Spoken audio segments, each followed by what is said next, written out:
It's been a hell of a 2 weeks in America, and guns are the problem. Or are they? We're going to have a debate, discussion, whatever you want to call it, dear listener, because middle America is not an echo chamber. Let's talk about it, y'all. And you ain't black. The first time ever any... What are you people? We're Americans. We are Americans indeed. My name is Vincent. This is Middle America, where we're not left wing, we're not right wing, we're just right. Anyway, that's kind of tongue in cheek, kind of. Everybody knows, it's no secret, we've had a hell of a week in America, and guns have been center stage.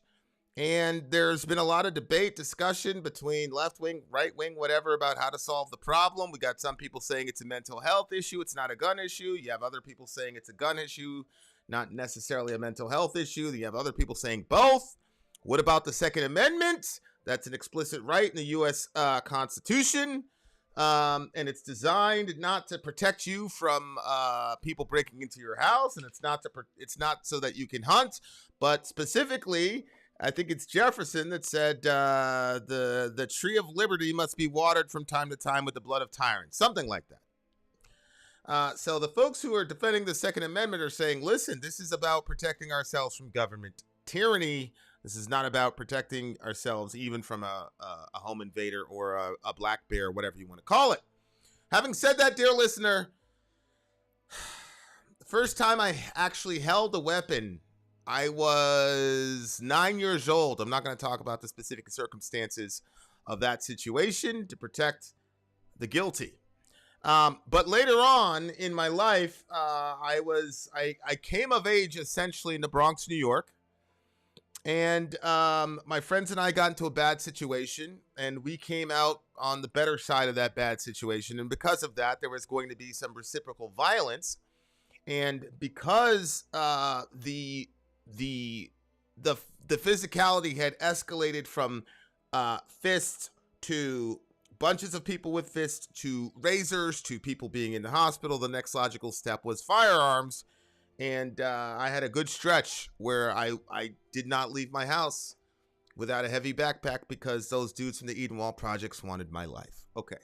All right. That was my real first experience with these devices. Obviously, later on, things happen, etc., etc. My position on this is very, very clear. My position on this is that if I believe that taking a magic eraser to the Second Amendment would end all active shooter scenarios, I would do it tomorrow. What I believe is that at some level, these high, people call it high capacity. That's a relative term. But firearms that can do significant damage to innocent people should not be easily available for bad people. I believe that we should make it as hard as possible. Not with the sense that we will completely eradicate active shooter situations, but we'll put a significant dent in it, which is the goal of any law. Bank robbery is illegal in America, but people still rob banks. We wouldn't say that the bank robbery law failed because people still rob banks.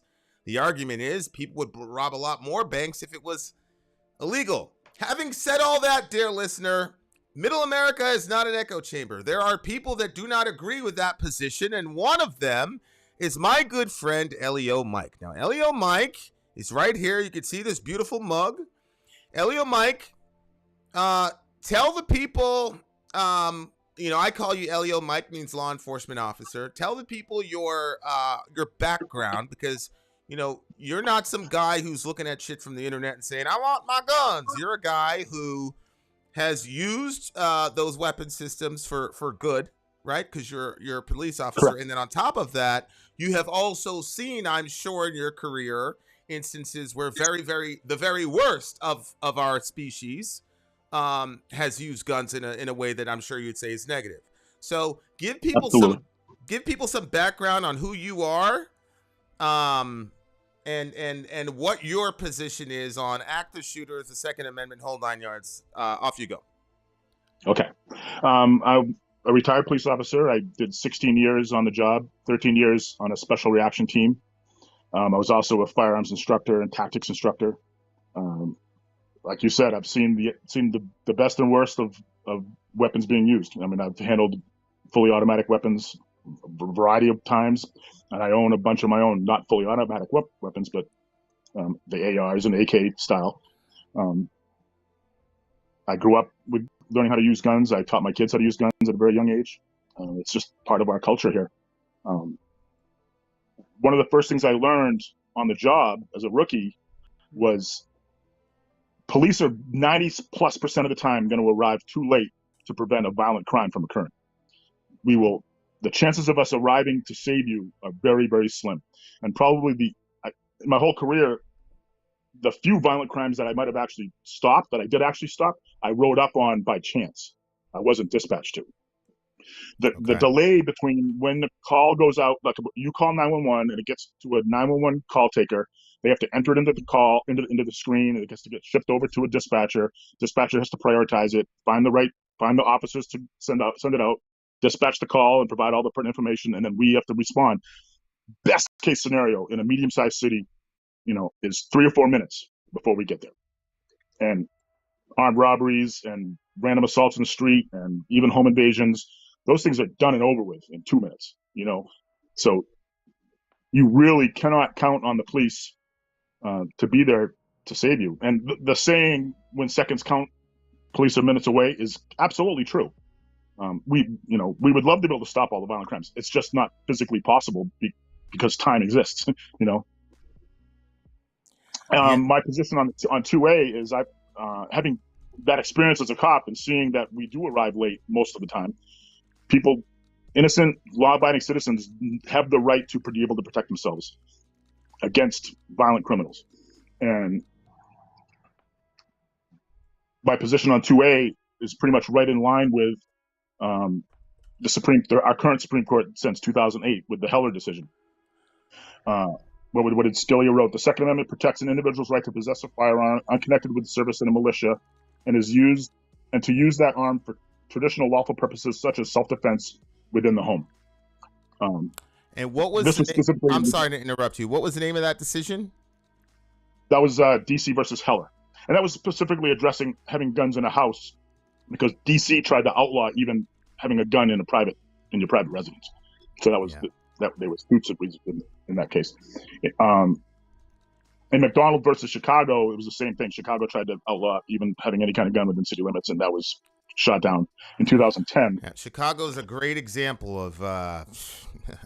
Anyway, I'm interrupting your opening statement. On the screen, guys, you will see confirmation from Britannica.com that Elio Mike was talking about with the Heller decision. The Second Amendment guarantees an individual right to possess firearms independent of service in a state militia and to use firearms for traditionally lawful purposes, including self-defense within the home. That's straight from Britannica.com. Just so that you guys understand, he's not making shit up. It's right there. Keep going, Mike.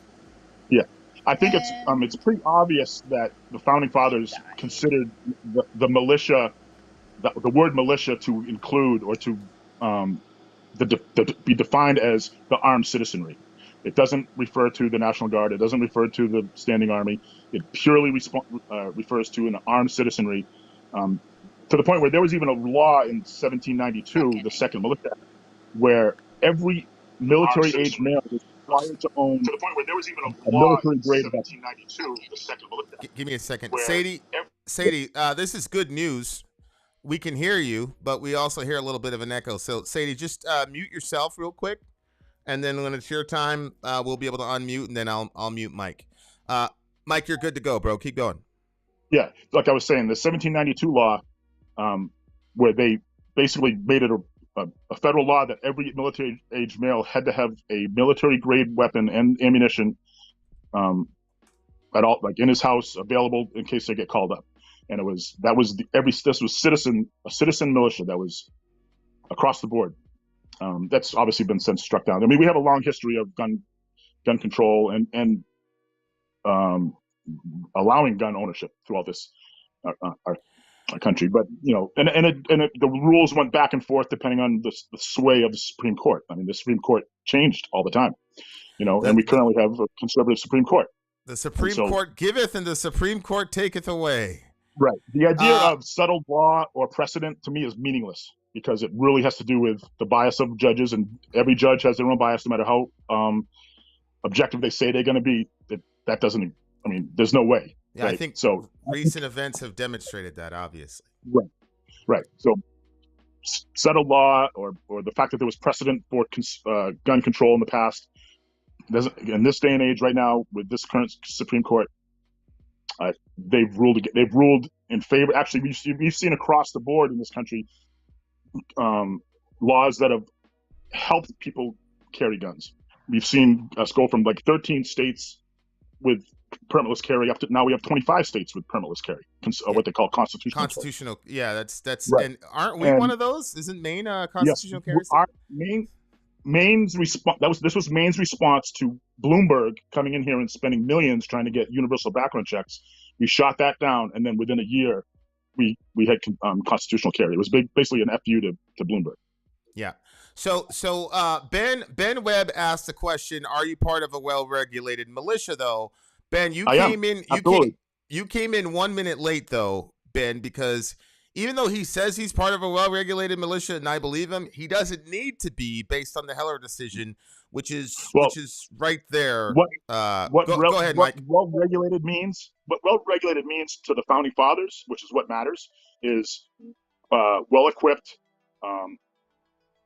with properly functioning weapons, and it doesn't mean like with lots of rules over it. It means that I have the gear I need in case shit hits the fan. Part of my friend. You're capable to go marshal and if necessary. You wish that people would be trained. I do wish more people would go get trained. I don't think it can be a requirement, but part of the well-regulated militia in the founding fathers' lives was the armed forces would go get trained.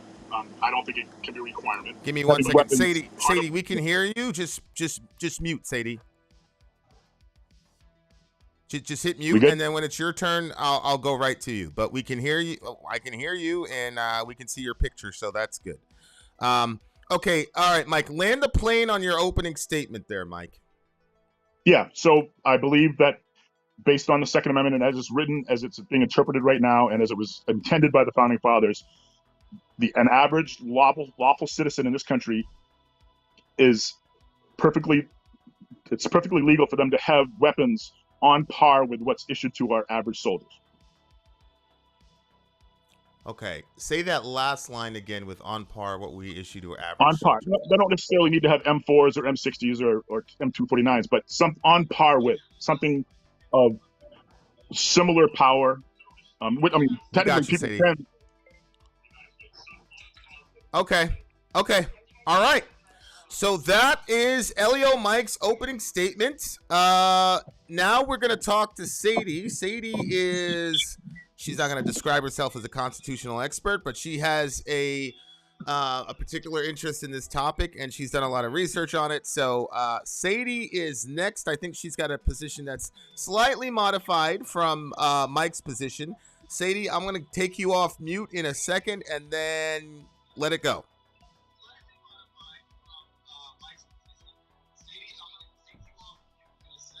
All right, Sadie, you're good to go. Anytime. Okay. All right. This is like so jacked up. I can call in any other time and rant. I know. What's up with that? Can you hear me? Yeah, we can hear you. I like have this funny, like I have to be able to listen to what's going on. And also like, okay. Because I can't really hear what's going on I just shut it down. I can't really hear what's going on in the room. So this is really tough. Okay. Maybe you set up. Go ahead. What do you suggest? We used to use remember we do this and we would tip my microphone right down on it? Maybe it was because you had her down here instead of in front where you're talking. Yeah, that's true. Where's your mic? Where's the other mic? Do you know? Follow the cord. Oh, there it is right there. All right. Yeah, I mean, Blaster Master, if you would like to, because we're having some technical difficulties. Blaster, if you feel that you have a counter or a position to that, you're more than welcome to jump on. I'll put the link out there for you, and you'll be able to jump on because we're having some technical issues with Sister Sadie. But that was Elio Mike's opening statement. Right now, Sadie we're still working on getting her on. Tasco. Now, Tasco is not an American, so he is somebody outside of our country that's on the outside looking in. So let's jump to Tasco. Tasco, whenever you're ready, unmute yourself and you can share your perspective.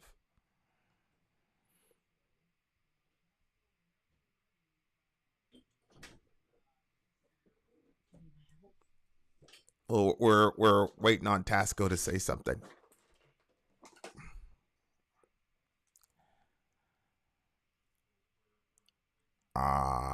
Okay. Tasco going once. We're probably gonna have to reschedule this. Hey, let me just throw this out here for anybody. Does anybody who heard what Elio Mike just said want to come on and put a balance? Or let me ask it this way: are there any pro gun control folks that has a different perspective on what Elio Mike just said?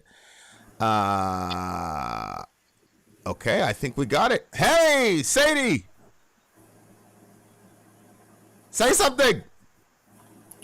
Hi, can you hear me? Yes! Excellent! All right, a miracle has occurred, dear listener. It's working. Fucking A. It's perfect. Okay, so I don't know if you heard Elio Mike's opening statement. I heard parts of it. Okay, so you're good. You've got 5 minutes for your opening statement. Obviously, not limited exactly to 5 minutes. Obviously, but yeah, take off. Let it fly. Well, first of all, he mentioned Heller, and I know a lot of people bring Heller up from 2008. The thing is that if you actually read Section 2, what Scalia wrote was that it didn't give you carte blanche. Like, he cited on having the handgun, but he did not, he basically said you can have the handgun for self-defense, but there are places where you cannot carry, obviously schools, government buildings, places of worship. And then he also said, if you read further into Section 2, and I actually sent it to you, so you can pull it up. Yeah, it's it's DC versus Heller. It's in Section 2, and he said it's not carte blanche. There are certain weapons that are not.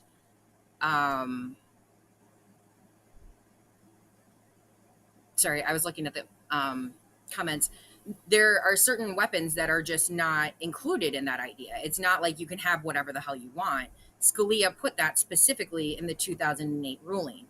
And I think that that's an important thing. And I think another important thing is to understand that looking at the Second Amendment as a individual right is actually something that is relatively new. It really only started like about in the 1970s. Up until that point, like if you go back. Hold on, I'm sorry, Sadie. I want to put that when Scalia, in his opinion. So I'm on the Cornell site right now. Which part of that should you want? The handgun ban. It's Section 2. Okay, so I'm in Section 2. Do you want the entirety of Section 2 up there? I mean, if you want to, you're gonna scroll down and. Yeah, I think this part is what you probably want to see. I'll show it to you in a second. All right, guys, I'm going to put this up on the screen, and I want you guys to understand what's happening, okay? So Elio Mike came out, made a very strong case for gun ownership as it stands right now without much modification. And he appealed to the Heller decision because in the Heller decision, Antonin Scalia and the Republican majority of the Supreme Court at that time said that that a regulated militia wasn't necessarily a literal militia. Rather, it was a competently armed American citizen with an operable weapon system. The rebuttal to that from Sadie is the following. Here is the same opinion from Antonin Scalia. He said, like most rights, the Second Amendment right is not unlimited. I believe the term carte blanche was used by Sadie, but it's the same idea. The Second Amendment right is not unlimited. It is not a right to keep and carry a weapon whatsoever in any manner whatsoever and for whatever purpose. For example, concealed weapons prohibitions have been upheld under amendment or state analogs. The court's opinion should not be taken to cast doubt on longstanding prohibitions on possessions of firearms by felons and the mentally ill, or emphasis mine for obvious reasons, or laws forbidding the carrying of firearms in sensitive places such as schools, government buildings, or churches, which is what Sadie had mentioned, or laws imposing conditions and qualifications of the commercial sales of arms. Miller's holding that the sorts of weapons protected are those, quote, in common use at the time, find support in the historical tradition of prohibition, the carrying of dangerous and unusual weapons, etc. So that is from Cornell.edu. That's a verified source. This is the opinion. Was that an accurate representation of your argument, Sadie, or did I flub that up? No, it was. It's basically, if you look at what Scalia said, he said, yes, you have the right for the handgun, but there are limitations. And people who don't pay attention to that, like, it's right there in section 2. He wrote it. And I think that it's really important to understand that this is something, looking at it as an individual right is something that predominantly has happened since like the 70s. Up until that point, it was understood to be a collective right. If you go back to it, and this is kind of ironic, but in 1934, they passed the, it's the National Firearms Act. And yeah, it's 1934, which ultimately led to the United States versus Miller, which basically dealt with interstate travel. But if you look at the National Firearms Act of 1934, it was in regards to what basically brought it about was the amount of, I guess you would call them Tommy guns, that were being used because of prohibition and because of the gangsters. And United States Congress was like, yeah, this is a little fucked and we need to kind of rein some bullshit in. And the NRA was huge in helping them determine how to rein that in. Like the NRA was a serious motivating force up until that time to help with gun regulation. And the idea of saying that, going back to the Second Amendment, the thing is that if you actually look at the wording, and the wording does matter, and not only is it just the wording itself, but if you look at it, a well-regulated militia being necessary to the security of a free state being capitalized, is the right of the people to keep and bear arms, shall not be infringed. It was collective. And part of the reason why they actually put it into the Constitution was because you had these two factions, that there were the Federalists, there were people like James Madison who felt that it was important to have a strong central government. And then you had people that were more proponents for states' rights and didn't want to have a strong federal government. You had the article, and they were dealing with the article of the federal. Can you still hear me? Yep, you're going great. Keep going. Okay, you had the Articles of the Confederation, which mostly dealt with, making sure that nobody was going to go behind everybody else's back and join up with a foreign nation. It also dealt with, obviously, commerce, taxation, and representation, but it dealt with militia. That was what they were worried about. They were worried about militia. And part of the reason why they ultimately included the Second Amendment was because Virginia was like, okay, if we have a strong federalized army, that isn't going to protect us because we don't know if you're going to get here in time. We want to have our own militia because the slaves could uprise. That's essentially what it is. You are looking at a a law that came about because they wanted to make sure that if the slaves got too big for their britches, that the militia could roll in and say no. And they didn't trust that the federal government would actually uphold that. And so that's the reason why they included 2A. And Okay. that it's Carol Anderson. She wrote a book about it. It's very interesting. She wrote a whole book about, the way that 2A affects the Black population throughout the history of our country. I don't have a problem with people having guns. I live in the fucking boonies, and there are people who legitimately hunt to feed their families. Like, they legitimately, that's how they go, they hunt, they put that away, and that's how they feed their families throughout the year. I also live in a place where people have to protect their livestock. I mean, that's reasonable. It is reasonable to tell a farmer it's okay for you to have a weapon because you need to be able to protect your livelihood. I don't even necessarily have a problem with handguns. What I have a problem with is people who believe that it should be carte blanche. Sorry to keep using the same terminology, but people who think that they should be able to have anything they want because that's what they want. It's like, I mean, there's no material difference between carte blanche or unlimited, other than Right. most of us probably know what unlimited means. Okay. Okay. So Sadie, in the last minute that you have, looking at what's okay. So yeah, just land a plane, and then we're gonna let Mike rebut, and then you can rebut to Mike's rebut, and then I have a question for both of you, and then we'll keep the discussion going so far. See, dear listener, nobody's interrupting anybody. Nobody's calling anybody names. We've got very different understandings of the Constitution, certain case law, but in Middle America, we've proven you don't have to be an echo chamber to get along. Okay, Tasco, please mute yourself. You're coming up next, Tasco. I promise. Can you hear me? Yep, I can hear you perfectly, bro. Okay, so just give me 1 second, bro. You're up next. I promise. I just want Sadie to land her opening statement before she starts getting tipped. Not even Okay, that you're good. I can hear you now. Go ahead.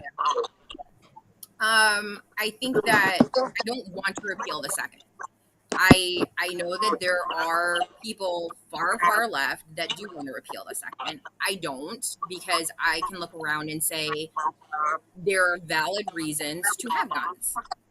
I want to acknowledge the fact that well-regulated is well-regulated. And if you look back at colonial times, at the time of the founding and at the time of the early republic.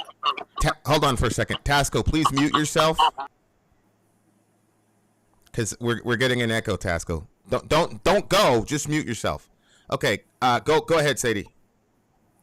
If you look back at the early republic, there were so many gun legislations, and granted, a lot of them were through the states. And I understand if you are an anti-federalist, you're going to say states' rights versus a centralized government. But currently, states aren't doing enough, in my personal opinion. And at the time, you had like so many laws. You had laws, as far as the state's militias went, as far as all of that well-regulated meant that all firearms had to be registered. All users had to be registered. There was a limitation for the amount of gunpowder and ammunition. There were rules about how gunpowder and ammunition was stored. You had to pass muster twice a year. That meant that you had to take your bullshit out in the town square and everybody had to do a check down. And you were in charge of making sure your shit was straight. And if your shit wasn't straight, excuse my language, then you were fined accordingly. And they had loyalty oaths. You had to swear a loyalty oath. And if you didn't swear a loyalty oath, they took your fucking shit. Like, that's a real thing. And so when people start talking about the founding fathers and they start talking about, the beginning of our country, first of all, we were functioning, even though we became our own country, we were still functioning under the premise of English common law. So all of that rolled over here. And so all of those precedences were set So the founding fathers didn't even think it was going to ever be a thing because it was already understood through presidents. And then as far as the militias themselves went, the regulation was pretty extensive. So, and like I said, the whole argument between individual rights versus collective rights is a relatively new thing.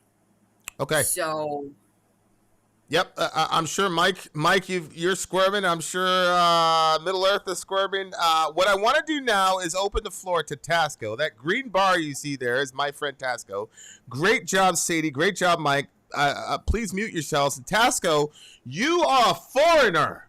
You're not even an American. But I do think it's important for our folks to know how we're perceived externally, and how that works. Okay, do me a favor, Sadie, mute yourself, por favor. Okay, Tasco, it's yours, buddy. Go for it.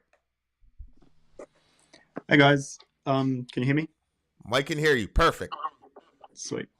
Yeah, so I'm from New Zealand, though I do love America. I've been to America several times, and it just, watching from the outside in feels like a bit of a horror show sometimes. I mean, I had a pretty negative experience when I went to America. I was, a tourist, and so obviously I'm not au fait with the how people act locally. I was lost in New York, needed some directions, and saw a group of police officers standing in a circle having a chat. So I thought, oh sweet, there's some people there. I can go and ask for directions. And I approached, and because they're in a circle, there's no way to approach them from someone from the front. One of the officers said to the other one, "On your six," and the officer, like, hand on hip straight away, and was it felt pretty tense for a few moments, and it's something that's completely foreign to me. And as you know, we recently in New Zealand, we had that Christchurch mosque terrorist attack, and our government just turned around and said, "No, there's no way that we can let something like this happen again. So we're going to do everything in our power to make sure that innocent people aren't massacred on such a large scale." So they implemented a bunch of regulations and prohibited some high-capacity semi-assault rifles and shotguns and the like.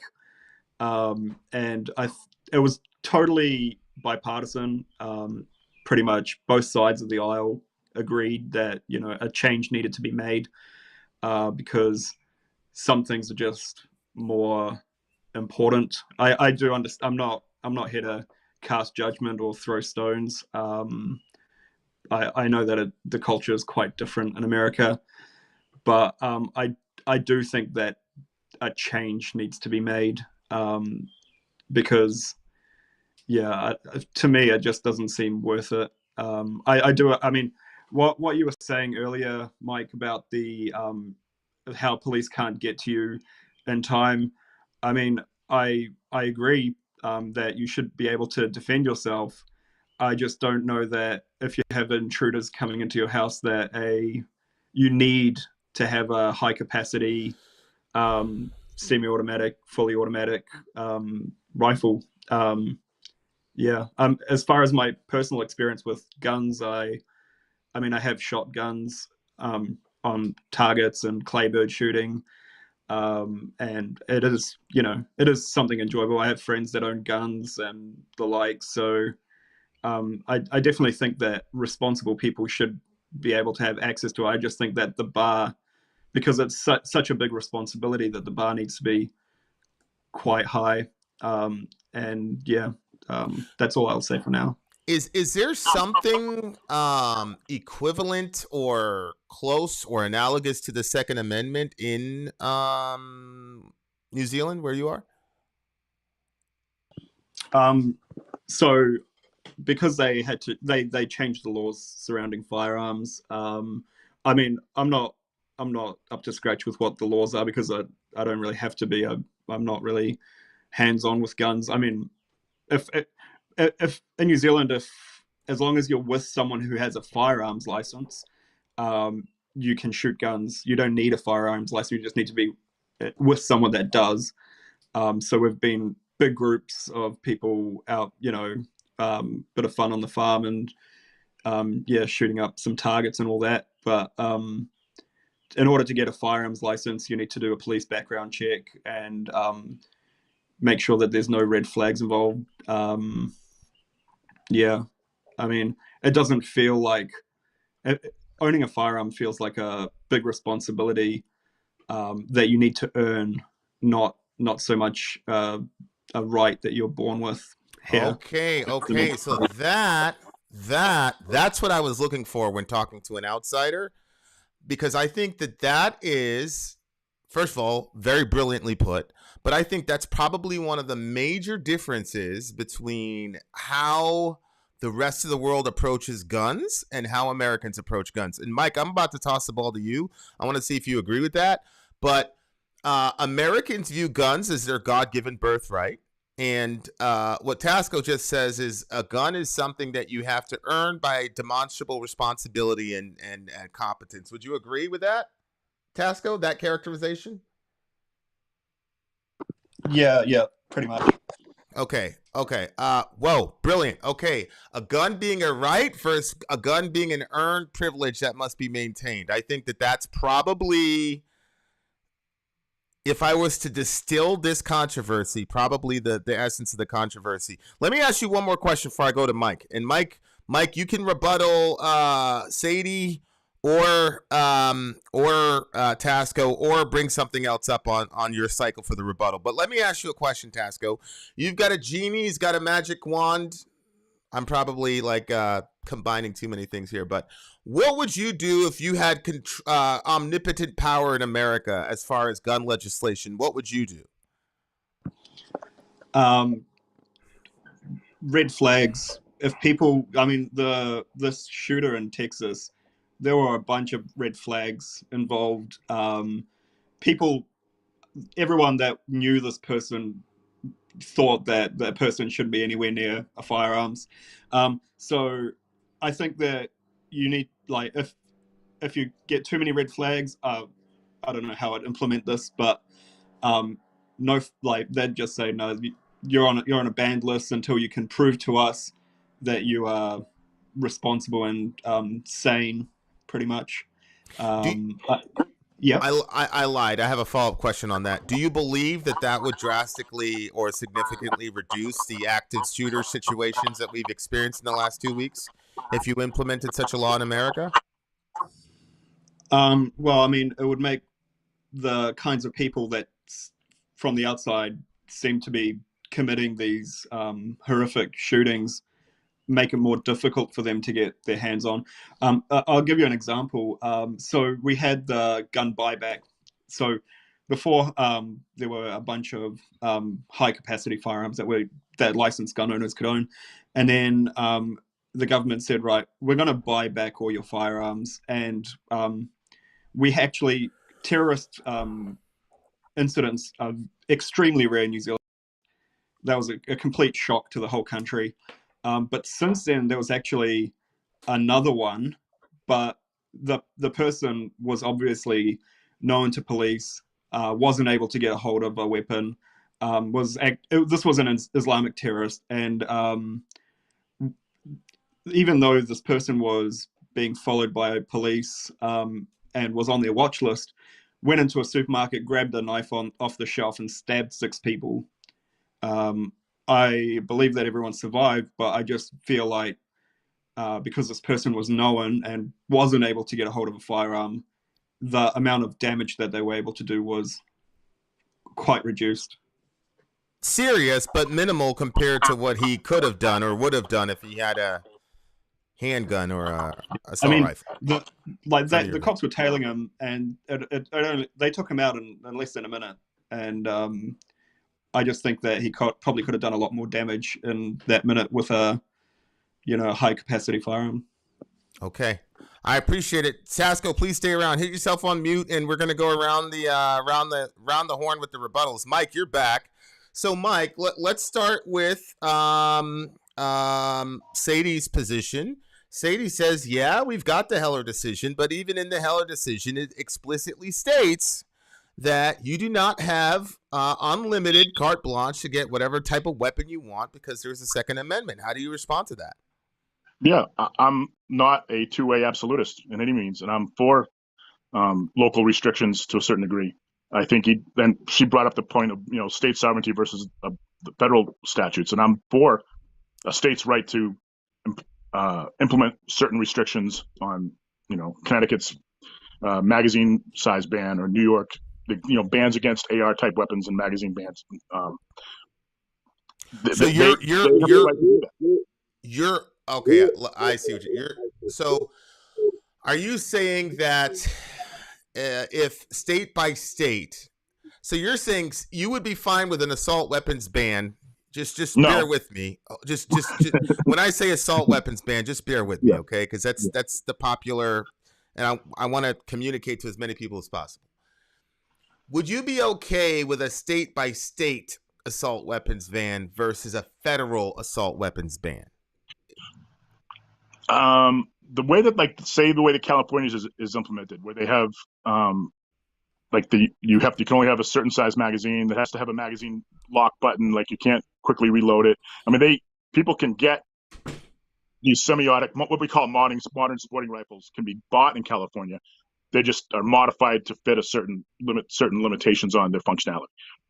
If that's the way Californians want to live, then they have a right to put that law through, as far as I'm concerned. But but I guess what I'm trying to get to is, the whole federal versus state issue. Yeah. I would get a hard no from you from a federal assault weapons ban. Absolutely. Okay. But what if in some bizarre world, and I don't think this world exists, but what if every state in the union democratically voted to ban assault style weapons? Is that something that you would say is part of the American tradition, or is that something where you say that would still be a violation of the Second Amendment? No. If my state banned it, I wouldn't turn my guns in. You wouldn't? No. So and now the irony here is he's a law enforcement officer, and he's saying, yeah, that's fine, but if my state banned weapons, I'm not turning mine in. And that goes to the distinction that Tasco made between a gun as a natural born right versus a gun as a privilege that you need to prove that you're responsible to maintain. Would you say that that's really the core of the issue here? Yeah, no, I think you put it great. Yeah, that's amazing. The reason I'm okay with states having their own rules is because we have a wide spectrum of different cultures in different states.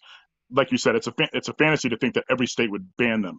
So I know for a fact that there's a majority of states would not ban them. A few states would ban them, and I'm okay. I guess I'm okay if there's a compromise having a few of these blue states ban them if they want. Right. I see what you're saying. They'll have to deal with that across, whether it gets sued, fought in court or not. But so just let me clarify your position. What you're saying is, look, if you idiot liberals want to disarm yourselves and you want to democratically vote to disarm yourselves, have at it.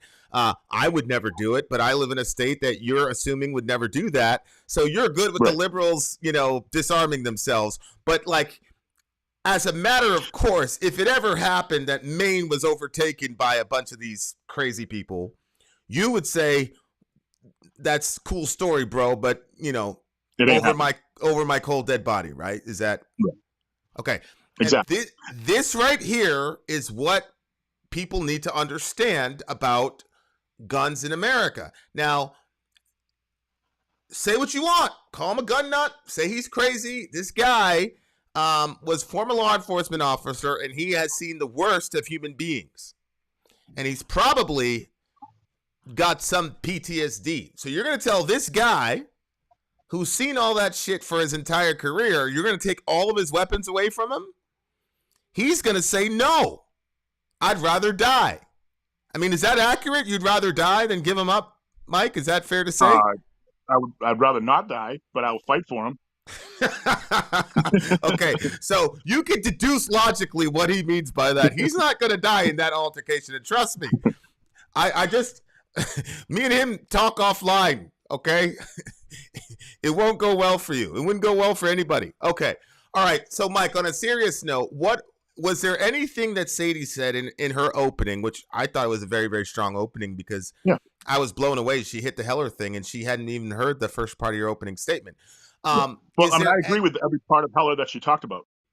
Okay, so you agree that you don't get carte blanche, you don't get unlimited. Right. Okay. What about well, I'm sure there's a specific disagreement when she talked about a collective right versus an individual right. Yeah, well, I don't think is that a bone of contention for you? Well, yeah, it's clearly an individual right. It's in amongst all the other amendments that all codify the government's restrictions on impinging on our individual rights of free speech and of religion and of assembly. It's right next to it. Those things that are all in there are all individual rights. Okay, so let me pause you for a second. Your rebuttal period isn't over, Mike, but I just want to pause you for a second because I want Sadie to interface with what you just said and this commentary on the Heller decision, which states the following, Sadie. It says, Justice Scalia interpreted the Second Amendment to guarantee an individual right to keep and bear arms, i.e. a right that could be exercised individually for self-defense purposes, rather than a collective right, i.e. a right that could be exercised only through participation in some corporate body, end quote. So Mike is saying, listen, what you said at the time that the Second Amendment was drafted, sure, but Heller made it unequivocally clear that no, this also applies to the individual and is not only relegated to a being part of a body or a collective. How would you respond to that? I would go back. Can you hear me? Perfect. Okay, I would go back to the fact that if you looked at the time of the founding, English common law had rolled over. So we were still living technically under the precedent set through English common law. Now in England, owning a firearm was, acceptable. There were rules regarding when you could carry. There were rules regarding where you could carry. There were rules regarding how much ammunition you had, like similar to what was in the colonies. I mean, Sure. We just rolled it over. And, which is the reason why I don't think that it was necessarily intended as an individual right, because it never occurred to them that it had to be. You know what I'm saying? It's okay, so your argument is that you think Scalia is wrong here. I think that Scalia is a conservative, and I think that, I think that there's been a vast difference since the 1970s to how it has been interpreted as opposed to before the 1970s. Because you did have the act that was passed in 1934, and then you had the act that was passed in 1968, which all of those kind of became more stringent. And then in the 80s, you saw a change where suddenly everything loosened up and you couldn't, go after gun manufacturers. You couldn't, do all of these things. Liabilities changed. But I think that, in terms of the Second Amendment, I don't necessarily even know that I think that Scalia was wrong, because I think that he was functioning under the principle that in context to the founding of the country, it was understood that individuals did have guns. So I'm not even necessarily saying that I think he was completely unfounded contextually. I just think that what is important to consider is the fact that he did acknowledge that there are places and types of guns that are not appropriate for civilian use. And so I think that there comes a point in time where if shit continues to blow up, to me, it makes sense to say, okay, we radically need to address this. And the states aren't addressing it adequately. You constantly bring up Chicago. The problem with Chicago, because I'm in Northern Illinois, is Is it illegal in Chicago? Absolutely. Can you go down 355 to Will County and get whatever the fuck you want? No questions asked? Absolutely. Can you come out on 88? I saw somebody buy an AR-15 in the parking lot of Road Ranger. I didn't even have to buy mine. I didn't have to buy mine. I mean, I just said I needed one, and we had it the next day. I was in the Bronx, New York, in the late '90s, but that's not Chicago. But go ahead. I mean, you can go down 90 to Winnebago, and that is becoming Little Chicago. You can go into Rockford. So what I'm saying is that although they're very stringent in Chicago, the laws are, if you look at the rest of the state, and if you look at the tri-state area, which is Wisconsin and Indiana, you can get whatever the fuck you want. So taking care of only one small section, one small corner, when everything else is kind of just do whatever you want, isn't going to have any form of effect. So you have to at some point say uniformly, okay, these are the expectations and these are the regulations that we're going to create. But real quick, how does that address the Chicago? So here's the setting for Chicago. I'm going to make an argument for Mike. I'm sure he already has it in his docket already. But basically, hold on, Sadie. You're still talking. Hold on. Are you there? I'm here. I'm not talking. Okay. So Chicago has some pretty stringent gun laws, even at the handgun level, and Chicago also has extremely high murder rate. I mean, over the Memorial Day weekend, 52 people were shot, 9 killed in Chicago. I actually have a friend who was in the middle of all of that shit, and we actually met him on the channel, and I was extremely worried about him because I was like, yo, get the fuck out of Chicago. The point is, Chicago has extremely high, very strict gun laws, but also very high gun use. So the question is, the argument is, Sadie, obviously your gun restrictions don't work, because how do you explain Chicago? So your response to that is that people can get them. It's because of because Chicago is flooded with firearms. It's almost impossible to implement that law in any reasonable way. Is that what you're saying? Yes. What I'm saying is that if you are, it's like you are trying to fix part of the situation. It's like, I'm trying to think of a good analogy. It's like if you have lymphoma, okay? Because I had lymphoma. They took the node out. Okay, I had a node in my neck. They took it out. Taking the node out because it had cancer in it didn't change the fact that I needed chemo. I see. So I see. Banning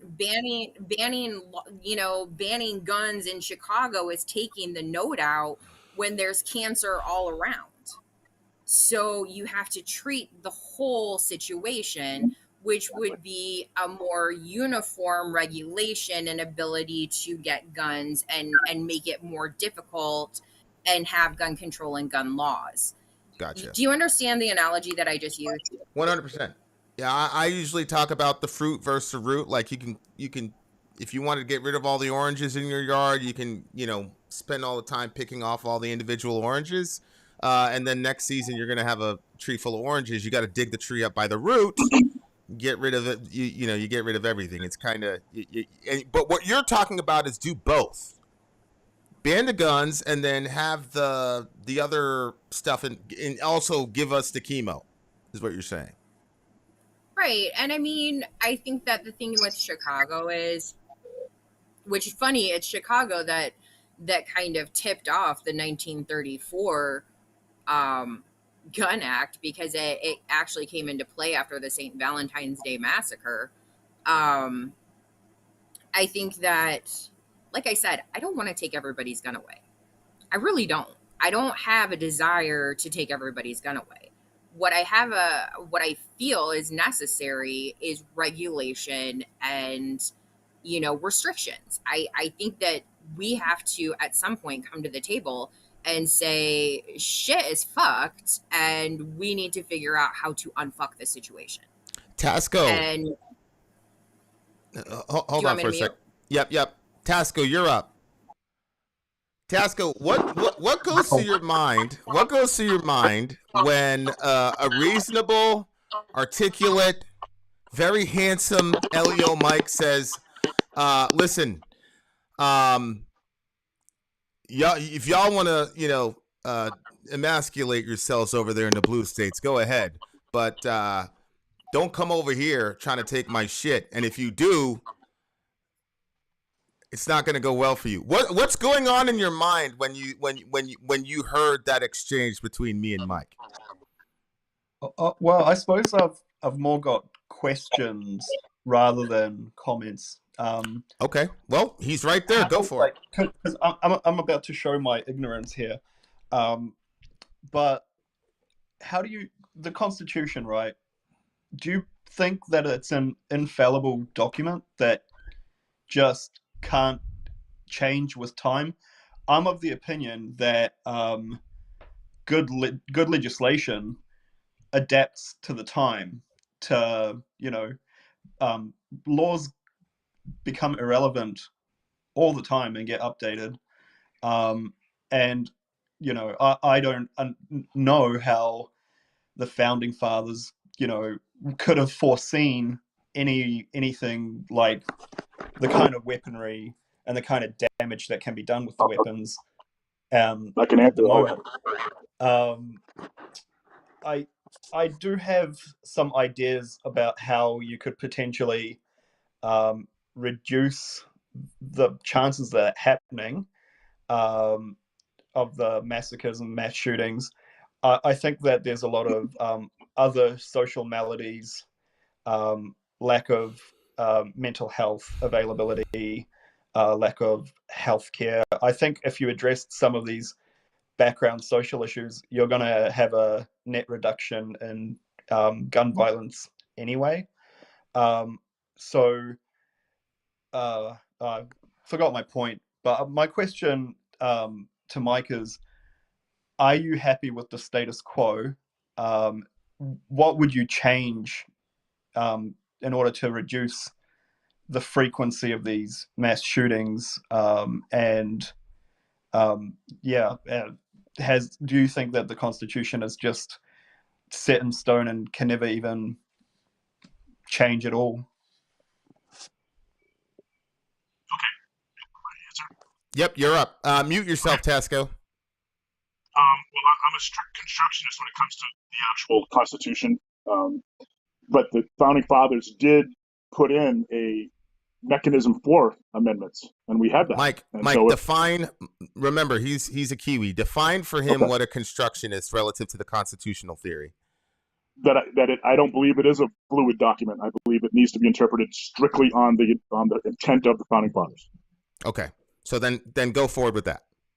But to say it's not a fluid, the Constitution and what we have needs to be interpreted based on that, their intent.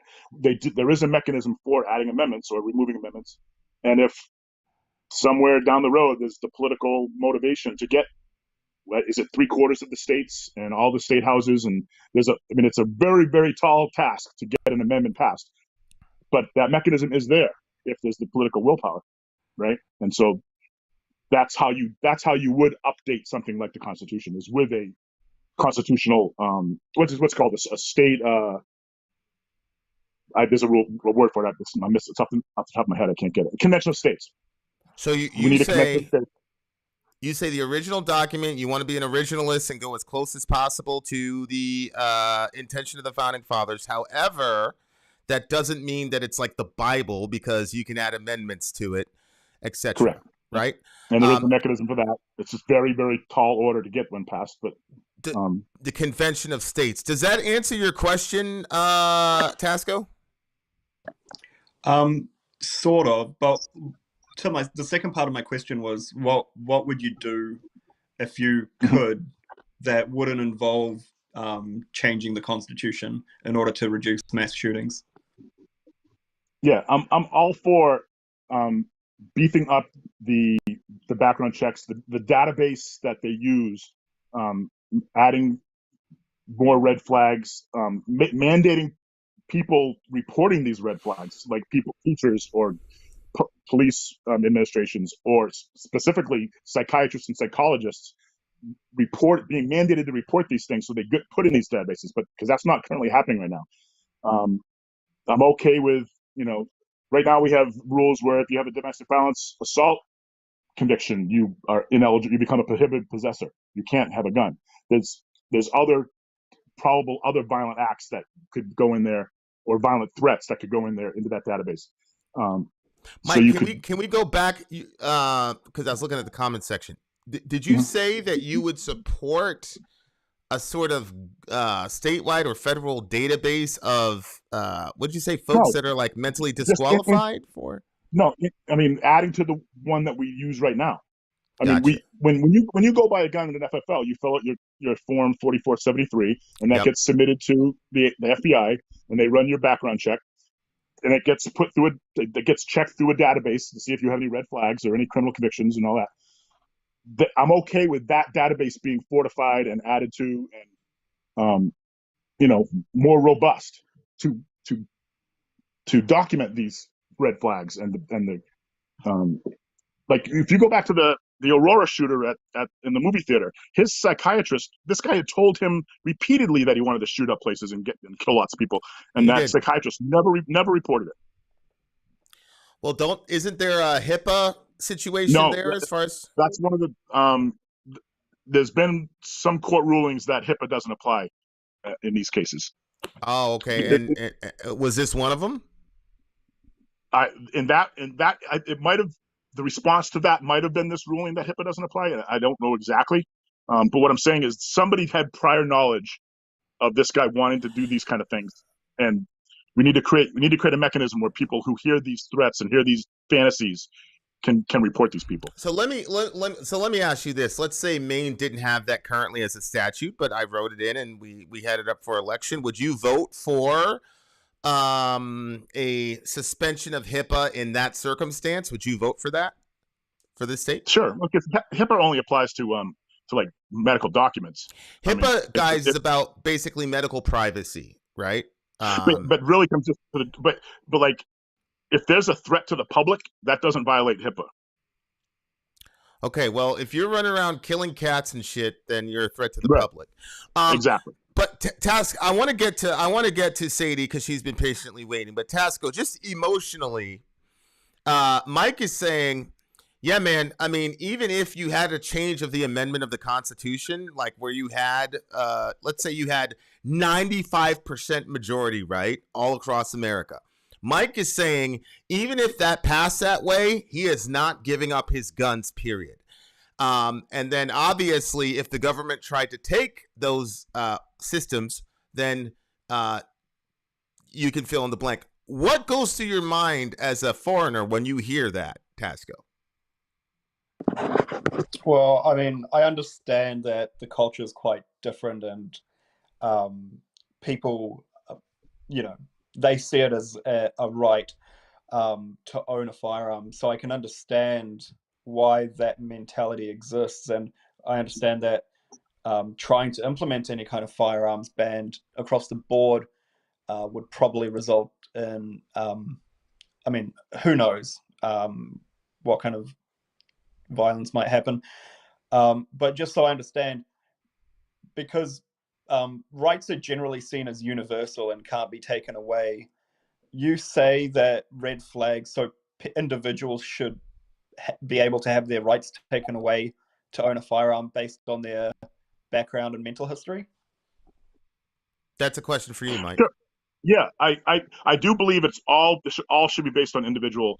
One of the arguments I wanted to make, we talked about collectivism versus individualism. This country is firmly against collective punishment, right? We deal with individuals who need to be punished, but we do not accept collective punishment. And to punish 150, 200 million law-abiding gun owners, or let's say, okay, if we're just talking about modern sporting rifles, there's 50 million of them out here. There's probably 30 million people own them.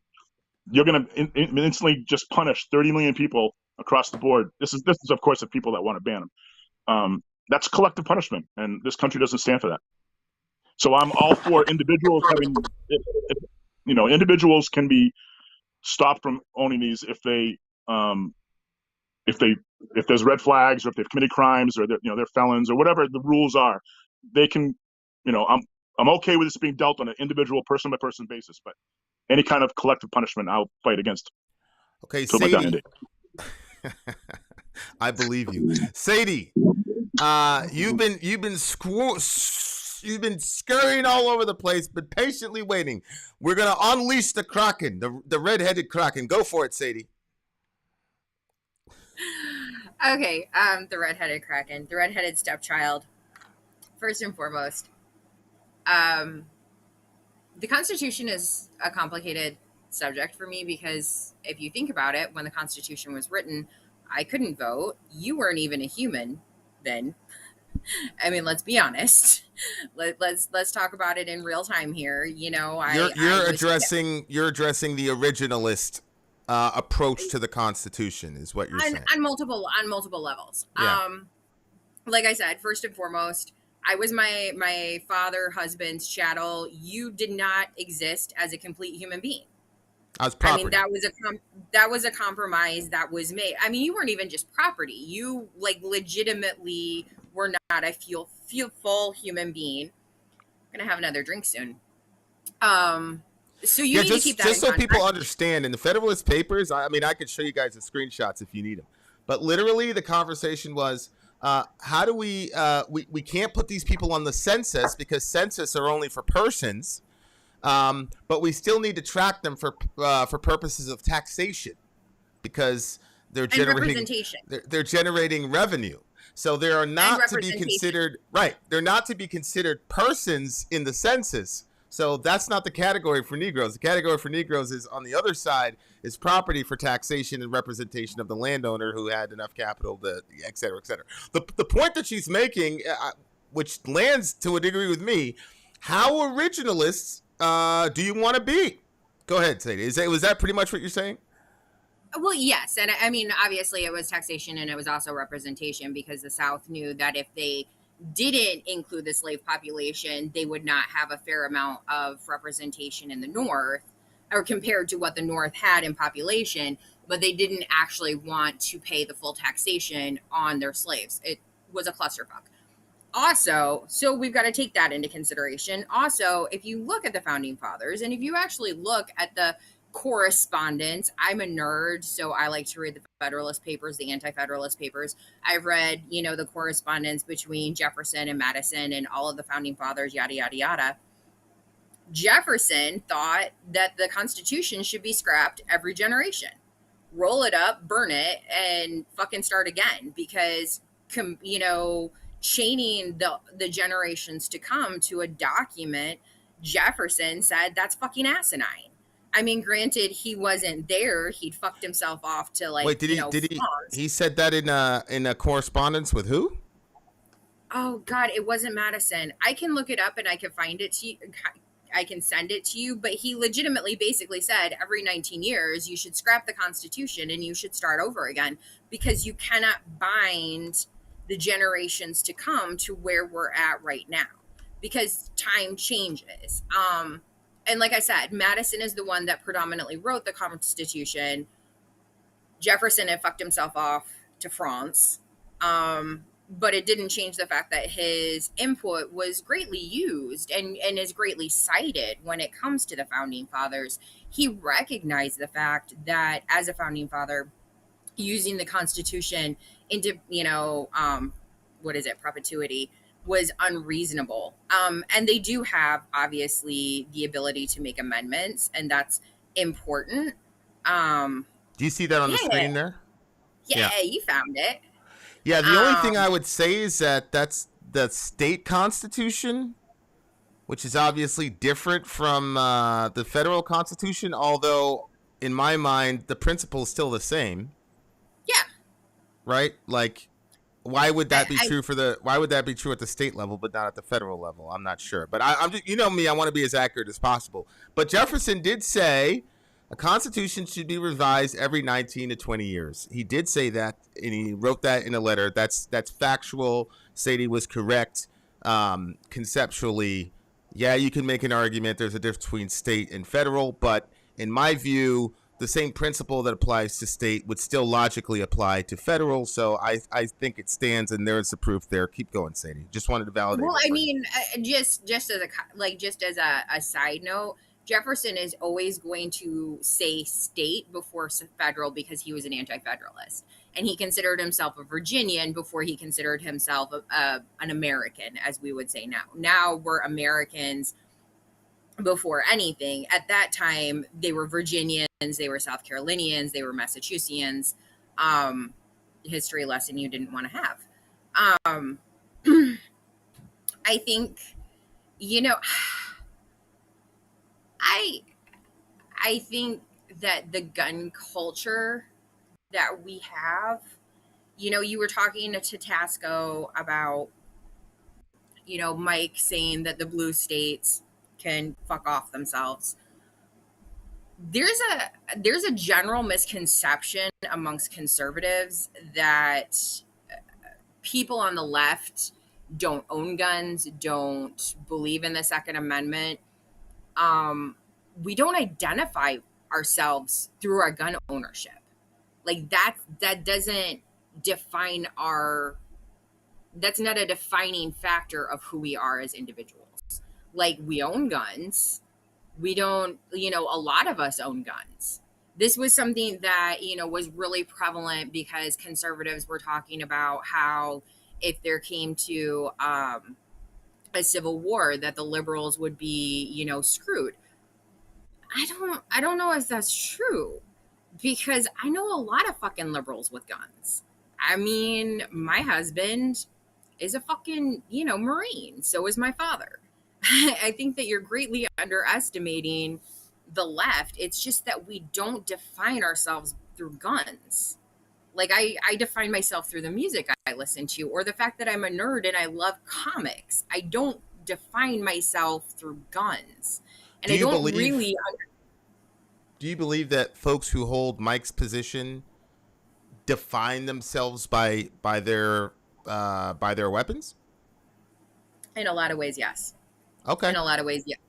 And that's just my personal experience. I mean, I'm going to be completely honest. Like, if I were to meet someone like Mike, who seems like a lovely person, on the street, he's a retired Leo, he's a gun advocate, obviously he's a conservative, I wouldn't have anything to do with him.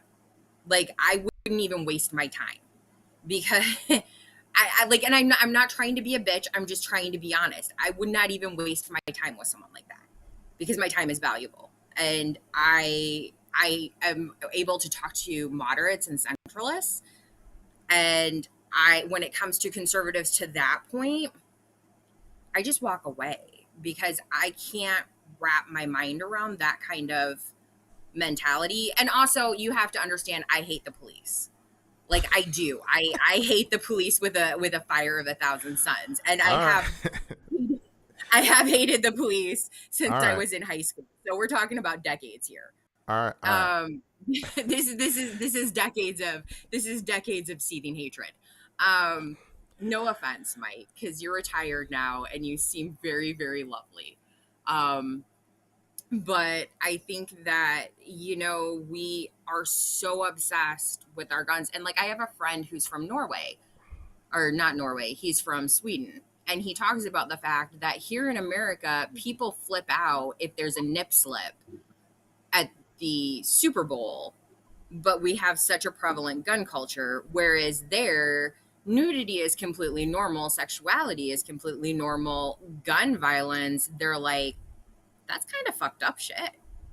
There's just this idea of our gun culture has, in my opinion, gotten, violence is so glorified, and that's a bigger issue. And then the other thing that I wanted to say really quickly, talking about mental health and talking about bullying, because that's something that often comes up. I do think mental health is an issue. But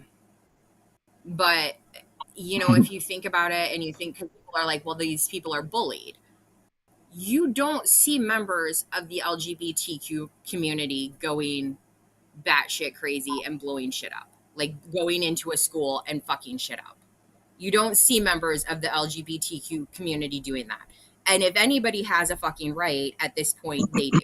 You do not see women going into schools and shooting them up. You don't see black women. Because as a white woman, I can tell you a black woman has, like, I can complain as a white woman about the patriarchy, but the patriarchy hasn't done what they've done to black women. I mean, black women are so much more marginalized than I am. You don't see Native Americans going and shooting shit up. And God knows they have the fucking right. So to say that it's bullying, I don't know if I think it's bullying. I think there's also a degree of entitlement. There's a degree of entitlement involved, not saying that there's no mental illness and that it's just, you kind of have to step back and think, well, you can say bullying, but are they bullied in comparison to all of these other demographics? Yeah, I mean, I agree. I don't think it's bullying per se. I think it's more of a mental health thing, which is where we're going to collectively land the plane, because so now I think the sides have been clearly defined. The principles of opposition have been clearly defined. But I think what everybody here agrees on, whether you're in America, whether you're pro 2A, whether you're a modified 2A person, is we don't want to wake up ever again and hear about 19 of our kids getting taken out by a person who was essentially a kid himself. He had just turned 18 2 days ago. And then after that, we the week before that, we get this kid in Buffalo. He shoots up a bunch of people. And then a couple days ago, the black dude, he gets surgery on his back. He goes to a hospital, kills the black doctor, kills everybody in sight. Okay. Just give me a second. And then there was also a sort of a mass shooting in Iowa yesterday. A guy went to a church and killed 3 people. So I think all of us are agreed that none of us want that in this country. I don't care what position you're on. You could be the worst cop on the planet. Nobody wants to see Americans be killed on TV and then by other Americans. I think all of us would agree on that. So the next thing that I have, I'm going to actually start with you, Sadie. What are things we could do in the real world that are going to give us real solutions? And I'm willing to accept that we can't change Rome in a day, and that it didn't take a day for this problem to metastasize to the nightmare that it is. And it's going to take some time to even it out. But I'm willing to accept something of a timeline. You guys know how I am with life. When life is on the line, I'm an immediatist. I'm not an incrementalist when we're talking about life in any way, shape, or form, from conception to a natural death. However, I'm also willing to look realistically and say this country is flooded with 400 million of these weapon systems, okay? So, Vin, you're not going to get your little, it's not something that's going to get addressed like a Roe v. Wade situation where, one changing law changes everything. Okay. The nature of this problem is so much more different. So I'll start this way. Sadie, what are some practical real world solutions that we haven't tried before or we haven't implemented, or that we're doing in too much of a constricted way that needs to be spread abroad? What do you have for solutions? Well, first of all, I don't know if there's truth to this, but one of the articles that I said, one of the articles that I read was that the guy who shot up the surgery center purchased the gun either earlier today or yesterday. That day. There should be a mandatory 7 to 10 business day, maybe by Comcast or Xfinity standards, before you can buy your gun. That's 9 months, Sadie, by Comcast and Xfinity standards. No. 2 hours. I just read this last night. 2 hours before the black dude went and shot up the hospital. That's when he bought his gun. So he went and got it that day. And then 2 hours later, he did what he did. You're saying a 7 to 10 business day kind of delay, that guy maybe rethinks his position and says, what the hell am I doing? I'm going to kill this guy because I got a bad back? Is that what you're saying, Sadie? Well, Yeah, I think that, and I think also, Yeah. I think that there there needs to be a really extensive background checks, and I think that there you need to register.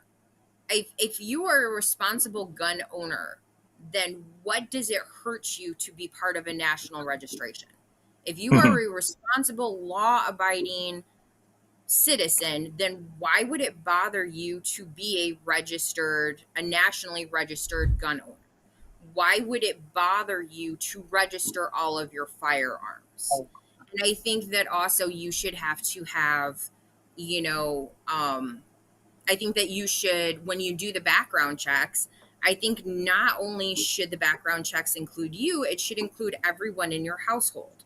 Because if you but the guy in Sandy Hook, his mother is the one that had the guns. He's the one that, did the deed. I think there should be a background check for everybody who is going to have access to those guns. I think that that's reasonable. I think that you should have to carry insurance on your guns. And I think that there should be a limitation on, the size of a magazine. I do. What would you limit it to? What's that? What would be the limit for you for civilians? For a civilian, whatever the factory is. I think the factory is like what? Is it 10 to 30? I'm looking at 15. Is it 10 to 30? 15. Is it Mike, you're the weapons guy. Yeah. I think that I think, why do you have to have a magazine with 100 rounds in it? Like, why? Because it's cool. Yeah, but these active shooters aren't going around with 100-round drums, though. I mean, they're getting they're just using basic, like nobody's got to kit it out like that, right? I think that, and I know that there are a lot of people, there is a common misconception that AR means assault rifle. And that is bullshit. I know this. And I also know that in actuality, most handguns are semi-automatic. Yeah, but would you say though, Sadie, you're not your typical leftist when it comes to this topic? I mean, could you concede that? You think typical leftists are quoting the Federalist Papers by memory? Honestly? Well, I'm a nerd, so I don't think most people are nerds. Okay, so then most people are walking around saying that AR stands for assault rifle. I mean, you got to concede that point. Okay, well, but it's ignorance, and I admit that it's ignorance. That's not what it stands for. AR is a reference to the original manufacturer, and I don't remember exactly who the original manufacturer is. Armalite. But all I'm saying is I do know this, and I do know that, and I think the hard thing is that people focus on, something like an AR-15 because the caliber of the gun does such an extensive amount of damage. And in a mass shooting situation, in a school shooting situation, it is going to perpetrate the most amount of casualty, and even more so than a handgun would. I mean, you have a fighting chance of depending on the caliber, of surviving a handgun wound as opposed to an AR-15.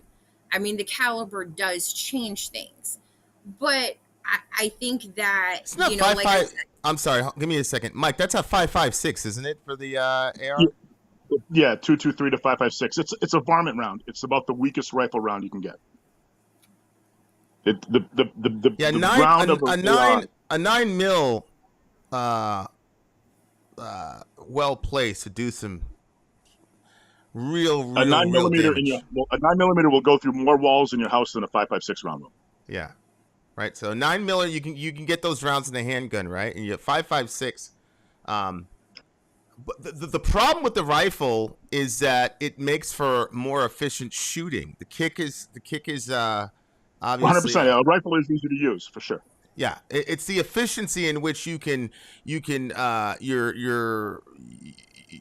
round will be true, like the integrity of the round as far as where you're trying to direct it.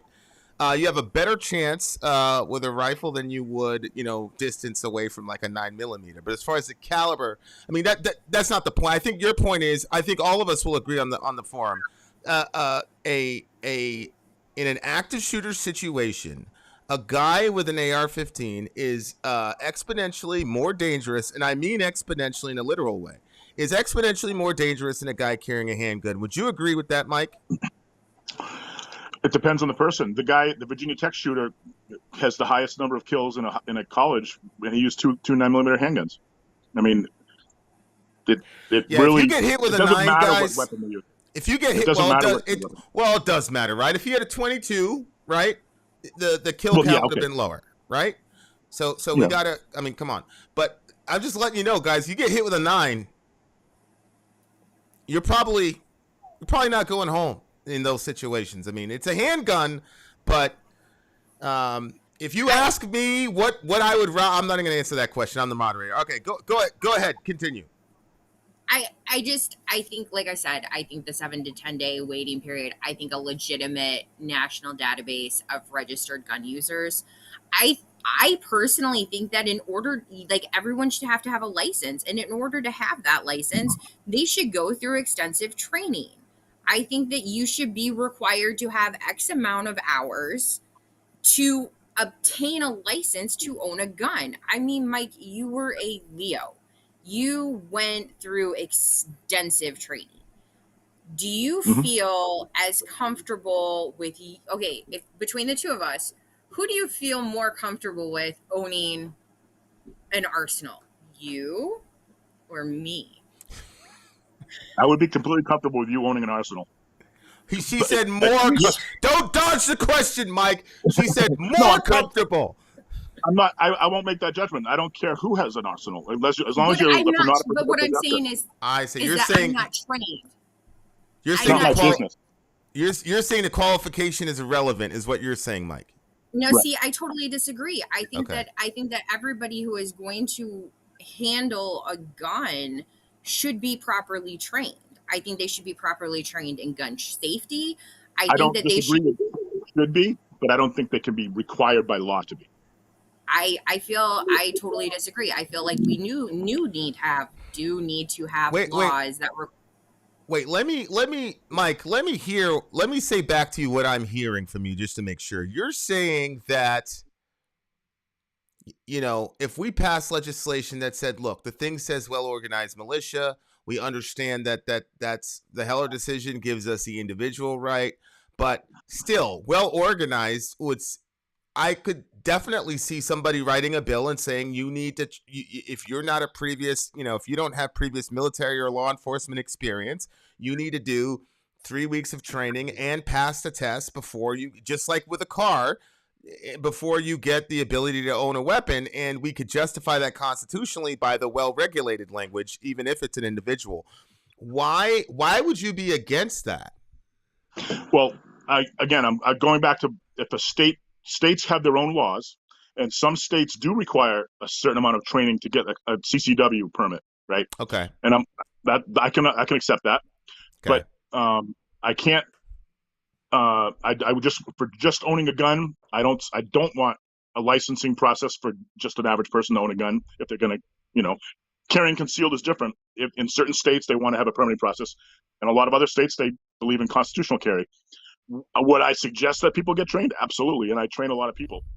But I can't see making just a general purchase of a gun be contingent upon getting training. What about her point about the delay? This guy that shot up all those people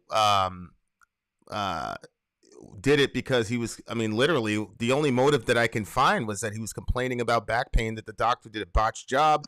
He called the doctor, said, I need more meds. The doctor, and you guys know how this is, these are narcotics. So the doctor staggered his, his meds, and he got an AR, and then 2 seconds later, he bodied 4 people. I see a delay as something that would have saved those lives, because to me, that's just a temporary moment of like crazed insanity. Do you not see any benefit in saying, hey, you get 7 to 10 business days to cool off, then you get your AR, and then you go to the doctor, or If a certain state wants waiting periods and some do, then they can pass them. But I don't want to see a federal waiting period put in. No. Okay, and then if you were in one of those states and they had the waiting law and you could find a way to circumvent it, you would, or would you wait to? No, I don't think I would illegally purchase a gun. No. Okay. But I build my so own. So if I ordered a receiver online, as soon as it gets shipped, that waiting period starts. So it's going to be a few days before I get it anyway from my FFL. So I don't think it would even affect me. That is true. I mean, that is an essential waiting period to a degree. I mean, by default, right? Okay. Right. Okay. So I'm not sure. So your red line, Mike, when you would say you're going to, quote, break the law, is if they do a gun grab. But Yes. you will pretty much comply with things, by state, even if it's a little weird. But if they do a gun grab, that's your red line. I wouldn't comply with the registration either. You wouldn't comply. Okay, when it's your turn, I want you to address the registration thing. Okay, keep going, Sadie. What are some more of your common sense implementations to stop these active shooter situations? Keep going, Sadie.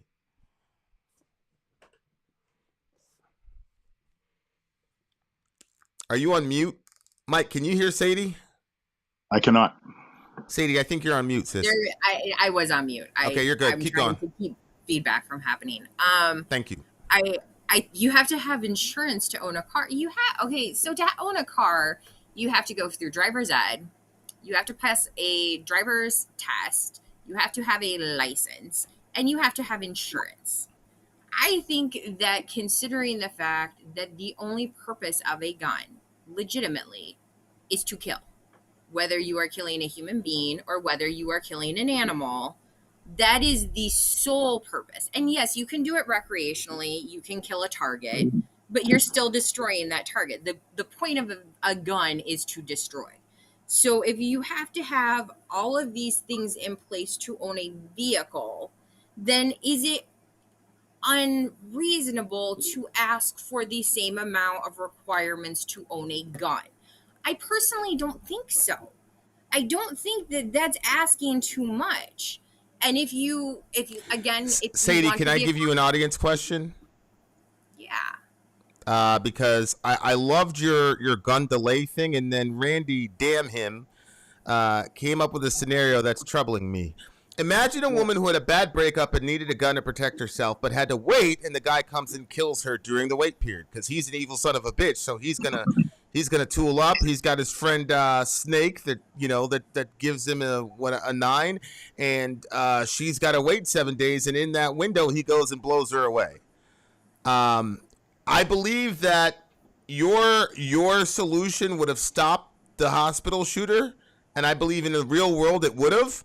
But I also believe that this is a real world scenario, and especially considering the background that I come from, that this is probably very common. So how do you meld your gun wait period with that? Because in that scenario, the gun wait period ends up killing the girl. Realistically, this is stepping away from the conversation into a heavier subject. Realistically, women don't go to get guns to defend themselves. They just don't. Abused women don't do it. I mean, you can argue that you wish they did. I'm sure that Mike wishes they did. I mean, when I got to tell you, where I come from, that's not in the Bronx. That's not true. I knew a bunch of women that were packing, and specifically because of the abusive boyfriend. Okay, but were they packing ahead of time, or did they finally get to a point where they said, okay, I have to go get a gun now? Yeah, that's the scenario. She broke up with the dude, and she knows what kind of guy it is, so she goes and gets a gun because she knows that he's not going to accept that. So, okay, this is all I'm going to say as somebody who has actually done crisis intervention and who has actually worked with RAIN and has worked with rape survivors and domestic abuse survivors. Most women in that situation will not actually go get a gun to protect themselves. They That's just true. won't. They are so, you're trying to apply But that doesn't. logic. I want to You're push back on you though. I understand that most women don't, right? But what if a woman is in the 5% that will? She wants to tool up to defend herself because she just broke up with her boyfriend on a Monday. She wants to get a gun that Monday, and now he's got a 7-day window to get at her before she can legally get a weapon. Address that one directly. I think you're on mute, sis. Sorry, there are other avenues to go through. There really Okay. are for Okay. for women in abuse situations that truly want to leave. Having a gun is more detrimental to them than it is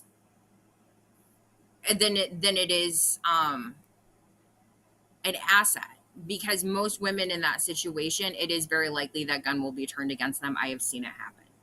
I legitimately have seen it happen. I have seen that happen too. I have seen that happen. Like you in the asked real how world, many- I've seen that happen. You asked how many people would run into a situation. You were giving a leeway to the police because you said how many people are going to run into a situation where they're going to get dead. Okay, my friend called me. She had gotten a gun because she had kicked him out. She got a gun. She was going to defend herself. He showed up. Shit went bad. Her oldest son called and said, come get us. She lives out in the middle of the country. Police aren't going to get there because we're talking about county. We rolled up like a quarter of a mile away and had to sneak into the second floor window to get the children out, knowing that he had disarmed her and was now holding that gun to her head. So he didn't even go in with a gun, but she had one and he took it away from her and put that gun to her head. I knew he had a gun. My husband knew he had a gun. Everyone else knew he had a gun. He was holding it to her head. We went upstairs and managed to get the kids downstairs. I knew that it was entirely possible. All kinds of shit was going to go bad, but we did it because we were supposed to do it. So I think that that's kind of the issue. There are a lot of women who you say, well, what if they want to go get a gun? They're just as likely to be disarmed and, for it to have, go bad against them. So I don't even know if I think that that's a valid argument. And having worked with a lot of women who have been in that situation, most of them are not legitimately strong enough to defend themselves because they are so beaten down. Yeah, go ahead, Mike. In this situation where you're talking about people thinking they need a gun for self-defense, I've trained a lot of women and men first-time gun buyers, especially in the last couple of years, given that a lot of first-time gun buyers have bought guns. I always, before I even talk to them about what kind of gun they want to get, the first question I ask is, and mostly to women too, because this usually falls with women have a harder time with this question, that you have to do a gut check. And can you deep down, are you sure 100% positive that you could pull the trigger on another human being? Because if you can't, if you think you can't, if you even think you'd hesitate to do that, do not buy a handgun. You don't, because just buying one for protection that you think you're going to wave around or point at somebody and stop them, they don't work in that case. And just like she said, this woman got disarmed because she didn't have whether it's willpower or the decision, she hasn't made her mind up to actually shoot somebody yet. If you can't do that, then you shouldn't own a firearm for self-defense. And so there's a lot of people that get.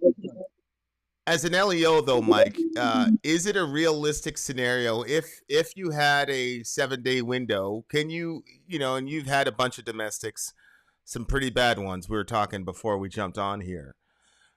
Do you see that as an eventuality? The girl breaks up with the crazy boyfriend, says, you know what, I need a gun to deal with this guy. She's got to wait for 7 days, and that's too late. Does that sound? I had to provide my brother had to provide a gun to my sister for exactly that same reason. But luckily, we had them on hand, and she was able to get it that night. But waiting periods for if a woman definitely thinks she needs one for that kind of a situation, she should have access to it. Like as soon as she thinks she needs it. Sadie, would you be willing to put some sort of caveat in the 7-day law for women under duress? I would. And also, I want to acknowledge the fact that Mike said training. He said that he was training people and that he told people when he was training them that if they couldn't pull the trigger, that they didn't belong having a gun. Training. I feel training is so important. I really do. I feel like training is so important. Do I so think Mike, that I feel like we're getting agreement. Why wouldn't you mandate training, Mike? If it's like in this Shall not be scenario, infringed. I'm sorry? Because it says shall not be infringed. I mean, Yeah, but can't we smuggle that into well-regulated? Can't we say your competence with the weapon is part of well-regulated, Mike? No? I wish people would get training. I recommend it, and it's the smart thing. People that get guns and don't get training are being stupid, but I can't see that as being the fact that you have to go through that to actually purchase a gun. That just seems like too coercive and it's a compelling thing that the government can't compel people to do stuff like that. Okay, last point. It starts out saying a well-regulated militia. It starts the whole fucking amendment. He knows. Saying well-regulated. He knows. Right. It means well-equipped. Okay, according to Scalia, it does mean well-equipped. That's what he said in the Heller decision. Okay, one more thing, Sadie. So let me throw out my proposal because I'm completely lost in this situation. I don't know. I don't even know. And I'm going to ask everybody the final question before I leave. My only solution is since we can't get Medicare for all passed, and since the last 10 of these active shooters displayed clear psychiatric indication. Okay, clear. I mean, the kid he killed 2 cats, put them in his book bag, went to school with it. The other kid literally dressed up in a hazmat suit for the entire fucking semester. When they had to write an essay, what do you want to do when you grow up? He said he wanted to kill people and commit suicide. I mean, these people, I'm not going to say they're crazy. I'm saying they needed help and they didn't get it fast enough. And people might say I'm going soft on the shooter, but you guys know how I am. Okay, so Sadie, what about saying, okay, not Medicare for all, because we're not there yet as a country, but mandating the mental health aspect and treating the mental health aspect as a public good or a public utility, where when we see these folks in these situations that they get full and complete access to mental health care.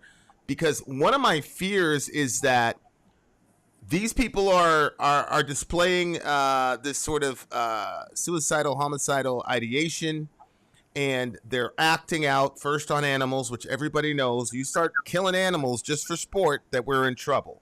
So the kid is displaying all the psychiatric indication, but I can see, and Mike, jump in here, I can see a parent making a decision economically saying we can't afford that.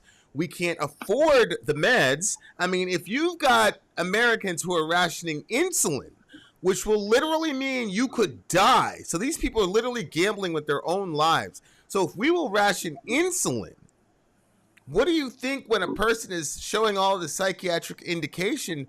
A lot of these parents are not going to spend the money to get these kids to help, and they're just going to cross their fingers and hope the kid makes it through school.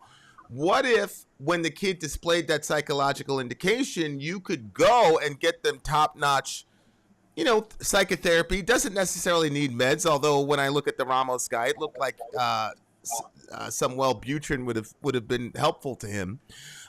Would you support a sort of psychological, Medicare for all type of situation where parents wouldn't have to worry about the financial ramifications of getting their kid some real help? I'll start with you, Sadie.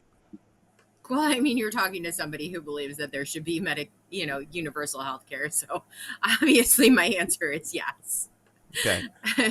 I mean, that's kind of a given. I believe in universal health care. Okay. What about you, Mike? Would you? I'm assuming you're not a Medicare for all guy, but would you make an exception for the psychiatric stuff as angled as like a public good and a public utility? What are your thoughts on that? Yeah, absolutely. I mean, I'd even go one step farther. If you're talking about people that have homicidal ideations and they're harming animals, Sure. we need to have secure forensic facilities where these people are locked down for a few months on a until they're deemed to be safe for the public again. Okay. I want secure facilities back. Wait, say that last part again. I want secure mental health facilities back. The ones that got closed in the 80s. You're talking about asylums. Yes. Holy Not shit. massive factories like we have, but certain ones for certain types of people that are a threat to the public, for sure. With like updated, less draconian measures. 100%. 100%. Okay. 100%. All right. So we would have to like rebrand that, right? Like asylum, like yeah. That's why I call them secure facilities. As a psychological recovery facility, a PRF. Yeah. Okay. So yeah, you can mark it. So actually, we've got some progress here, Sadie. So Elio Mike says he's good with universalizing mental health care, and on top of that, if you kill a couple cats and walk around with the dead cats in your book bag, and you're articulating homicidal ideation, Elio Mike says that we should put you in a facility for a while until the doctors deem that you're no longer a threat to society. So would you look at that as progress or something that practically could help, or no? I mean, I think it's progress, but then I want to push it a little further. Do you think that, we run background checks? Do you think that background checks should be run once a year? Mike? To keep your guns? Yeah. No. Why? Because my question is this: we were talking about domestic abuse. Abuse. Say Good that point. somebody has never been flagged for domestic abuse, so he's able to get his guns. Beats the living fuck out of his girlfriend. Should he keep his guns? No, he shouldn't. I've seized guns that way. When a person gets a domestic violence conviction and it's reported that he has guns, I've gone to their house and seized guns because of that. When a person becomes a prohibited possessor, and word comes out they've got guns, you go seize them. But that doesn't involve background checks for law-abiding citizens just for a year to keep that. Because the idea of everybody who has a gun has to get a background check every year, that implies a registration. Right. Well, And you're against registration completely. 100%. Mike. Yes. Why? That's the next first step to confiscation. Okay, Mike, let me ask you a question. Do you believe that a gun registry would not eliminate, but I'll go with significantly reduce? Do you believe a gun registration would significantly reduce not only active shooters, because we know that active shooters are actually on the low part of people dying by firearm, right? Number one is suicide, right? And et cetera, et cetera. So we know that. But do you believe, Mike, that a gun registry would significantly lower homicides? Not even a little bit. Not even a little bit. No. Nobody in Chicago or New York or any of those places are ever going to register those guns. How do you respond to that, Sadie? I mean, look, the shit that I was carrying was, I don't know if it was registered or not, but I certainly didn't register it. Right? I just wanted to get home, right? And I got to take the 5 train and those Edenwald boys are going to be there and all that. Okay, so how do you respond to that with the registry, Sadie? I mean, a bad guy's not going to register. I wasn't a bad guy, and I certainly wasn't going to register back then. I mean, and I'm the first one to admit that, honestly, because I can play devil's advocate because I'm really good at it. Most of the people who have committed mass shootings, I believe that, was it not in Connecticut, they were gotten legally, and the one that was in Las Vegas, I think, was gotten legally. The vast majority of them are all gotten legally. Yeah. What's that? The vast majority of all those guns are gotten legally. Yes. Right. I still think that it is worth it if you don't want to have gun license, I think that the issue to me is having an understanding of who has guns and what guns they have, so that you have a constant understanding. And I would almost think that as like a Leo, you would want to have that. Like, I would almost think that as a Leo, you would want to have prior knowledge going into any given situation, be able to run somebody and know what they're packing. Like, that's just my like thought. Obviously, if somebody has guns illegally, you're going to confiscate. Like you said, we assumed everybody was. I mean, right, I get that. But what I'm saying is I would think that you would want to have a baseline. Like, if somebody has gotten guns legally and for whatever reason they have gotten themselves into trouble with the police, would you not want to know ahead of time that they are packing or what it is that they have? I mean, to me, like, it just, that's what makes sense to me. I think that, you stick with do not infringe. I, on the other hand, look at the fact that it says well regulated. To me, well regulated supersedes infringe. Like, I don't even think that it cancels out infringe. I don't even think that it gets to a point where it somehow diminishes the infringe. It just acknowledges that you have to be well regulated, that you have to have regulations to move forward in a reasonable way so that you can enjoy your right. Well, actually, that's actually a really interesting question, Sadie, which this has been a very enlightening conversation for me. Mike, is there an order of priority in the language of the Second Amendment to you? So, for example, does shall not be infringed trump well regulated, or vice versa? Or are you saying that, so I just want to throw that out to you. Is there a priority to you in the language of the Constitution? It's a moot question, because to me, well regulated means well equipped, and so it has nothing to do with regulations or rules or laws. And so, but you're once again appealing. You're appealing to the Heller decision there. Sure. I think ultimately, though, yes, shall not be infringed does take precedent over. No. Well, Sadie, I mean, Antonin Scalia, I mean, the Heller decision happened, right? So we can't say that Mike's not crazy. No, I mean, the Heller decision happened, and I mean, the language, I mean, it's not crazy. But I'm talking about historical context. I'm talking about in historical context, a well-regulated militia involved all of the rules that were set in place. They had to be registered. They had to have their munitions registered. They had to pass that wasn't always the case. What? Those laws changed. Those laws changed and come and went. That wasn't always the case. Yeah, he's looking at America 1974 and on, right? It would be like you arguing for, like, it would be like me saying prior to June, when they're about to get rid of Roe v. Wade, it would be like me saying, no, you can't have abortions because prior to 1973, abortions were illegal for 50 states. Well, that's true, but then 1973 happened, right? And so we're talking about. Are we talking about the amendment? Are we talking about the amendment itself? Well, I'm talking about the principle, because what you're saying is when it was first penned, we had all these regulations, and he's not denying that. But what he's saying is, yeah, and then 1974 happened. The Heller decision actually happened, and so we've got to. That was 2008. It was 2008. 2008. Sorry. So he's saying 2008 happened. The Heller decision happened, and so I am, my gun theory, whatever, is based on that. But deal with they didn't that. just pull it out of their butts either. They based that decision on a lot of the writings of the founding fathers and a lot of their perspectives. I mean. Well, Scalia, they claimed that. Obviously, the dissenting view, Mike, would say the opposite, sure. right? Well, like in the dissenting, there were founding fathers that dissented, and there were founding fathers that were for it.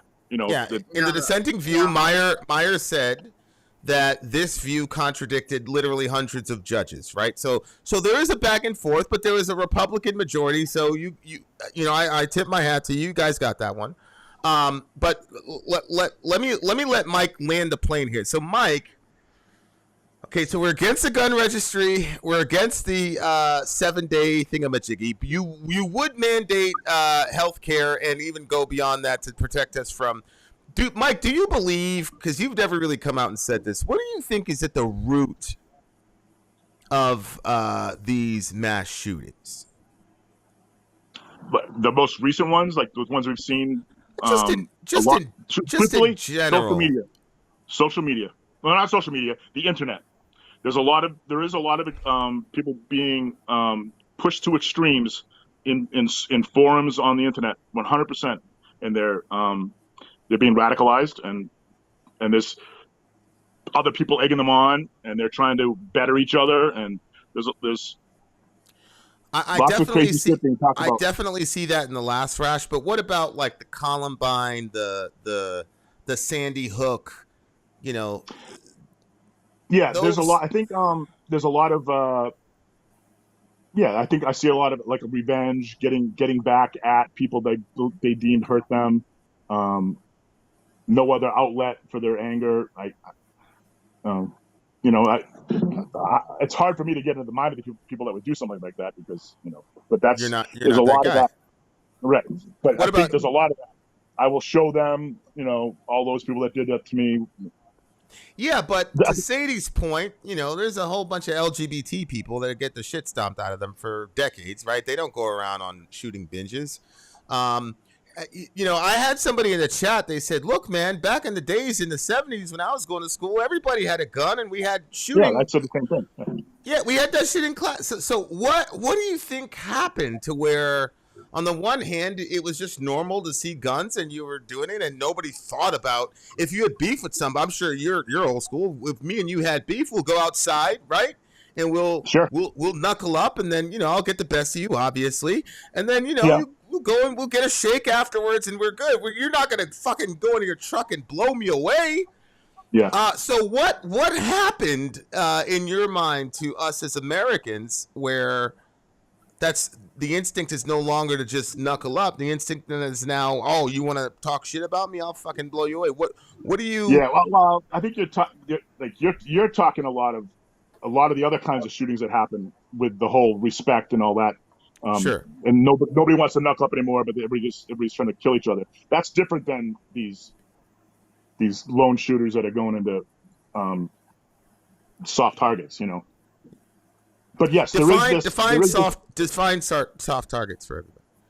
Oh, schools, colleges. But what about churches? The schools and the college? Oh, well, the quote gun-free zone, where they know that they will get zero to little resistance by going into these places. Right, because you've got the supremacy with your armament. I've got a gun, you don't. You're now a soft target. All you can do is essentially run high. Right, because they're looking for power and they're looking to terrorize people. I mean, it is psychological terrorism, and they're looking to be the man or whatever they are over these defenseless things, defenseless beings. I mean, they don't even look at them as human beings, probably. So you agree? What'd she say? Did she say something, Mike? No, I haven't said anything. I thought somebody in your Oh yeah, they're looking for infamy. Yeah, I think these people sometimes they know they'll be famous. Whether they'd rather be. The quote I heard was they'd rather be infamous than be forgotten. Yeah, the Daily Wire, Ben Shapiro has this. I was reading an article a couple days ago, prepping for this video, and they've got a principle that they will not name the shooter. They'll never name the shooter anymore for that purpose. Okay, so we know what you're against as far as any sort of regulations. You are for the healthcare thing, for the mental thing, for the public good. Mike, what about, is there anything else that we didn't mention that you think would be helpful in curtailing these active shooter events? Well, and literally, if you believe people getting more weapons is a solution, let me know. I mean, literally anything. What do you think would solve the active shooter problem? Well, I think we talked about soft targets. Hardening these soft targets would be a big step towards this, because these guys have even said that they look for places that they will have the least amount of resistance or the least chance of running into somebody with a gun. That's true, they have. Specifically choose these targets. So hardening these targets and getting armed guards, armed security in these places, I think could go a long way. Okay, so you're advocating for armed security at these schools, but in Parkland there was an armed school resource officer. He stayed outside. Yeah, he did, and he should have been prosecuted for that. That's because he had a handgun and dude had a rifle, right? Like he understood that he was probably going to end up on the short end of that stick, so he stayed outside. So, and we know about the supposed 19 officers who stayed out there while these kids were getting killed, which I don't believe. I think your scenario is a lot more accurate, right? You probably had 12, 13 cops evacuating teachers or whatever, and then there were 6 of them that stayed out there and let those kids get killed. But the point still stands is that if you know these weapon systems and you understand the signature of what you're hearing, you know that you're outgunned. It's the same thing that happened with the Orlando shooter. The cops stayed outside. There were 31 cops out there, and this guy was SWAT to fill up. Yeah, he was just going in there picking people off because they didn't want any parts of that. So is the school resource officer really gonna? Do you really think that would harden that target? If you have it down to one entrance, that's not impossible. But guys, people with handguns have taken out people with ARs. It happens all the time. It happened this week in Virginia. Right. I mean, it does. Black happen. Dude had the AR. He shot into a crowd, and this white lady from Virginia said, "What the fuck?" And she crossed the street and sent that boy to Allah. Seriously, she did. I have no idea why that wasn't on the news, because when you contrast the cowardly nature of the men cops that let these kids get killed, meanwhile this singular woman takes on a guy with an AR, and she was on point. I think that should have. I don't understand why that wasn't a major news topic. But go ahead, Mike. Finish your thought. Yeah, well, civilians stopping violent crimes with handguns or with weapons happens all the time across this country. It happens all the time, and it doesn't even involve shots having to be fired. Crimes are stopped all the time by armed citizens. I could tell you that it just never gets reported. It's true. I never gets reported. That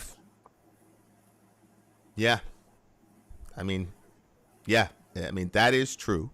Some of it didn't get reported because the people that were stopping the people also had illegal weapons. I'll figure that one out. Okay. All right. So hardening the targets. In my opinion, I understand hardening the targets, Mike, but to me, these guys would have to be carrying rifles, man. So that the 9 would just be a sidearm like normal, but your primary would be a rifle. So what you're advocating for is basically, when you say school resource officer, you're not just talking about Mr. Smith, who's a nice guy, but they just give a little pea shooter to. This is a dude who's trained. He's got a rifle, and he's kitted out. We're not talking about a school resource officer. No, he's got a different job. You're talking about real security now. Real security, yeah. Okay, what about you, Sadie? How do you feel about that? You got a guy walking around with an M4 in your school. How do you feel about that?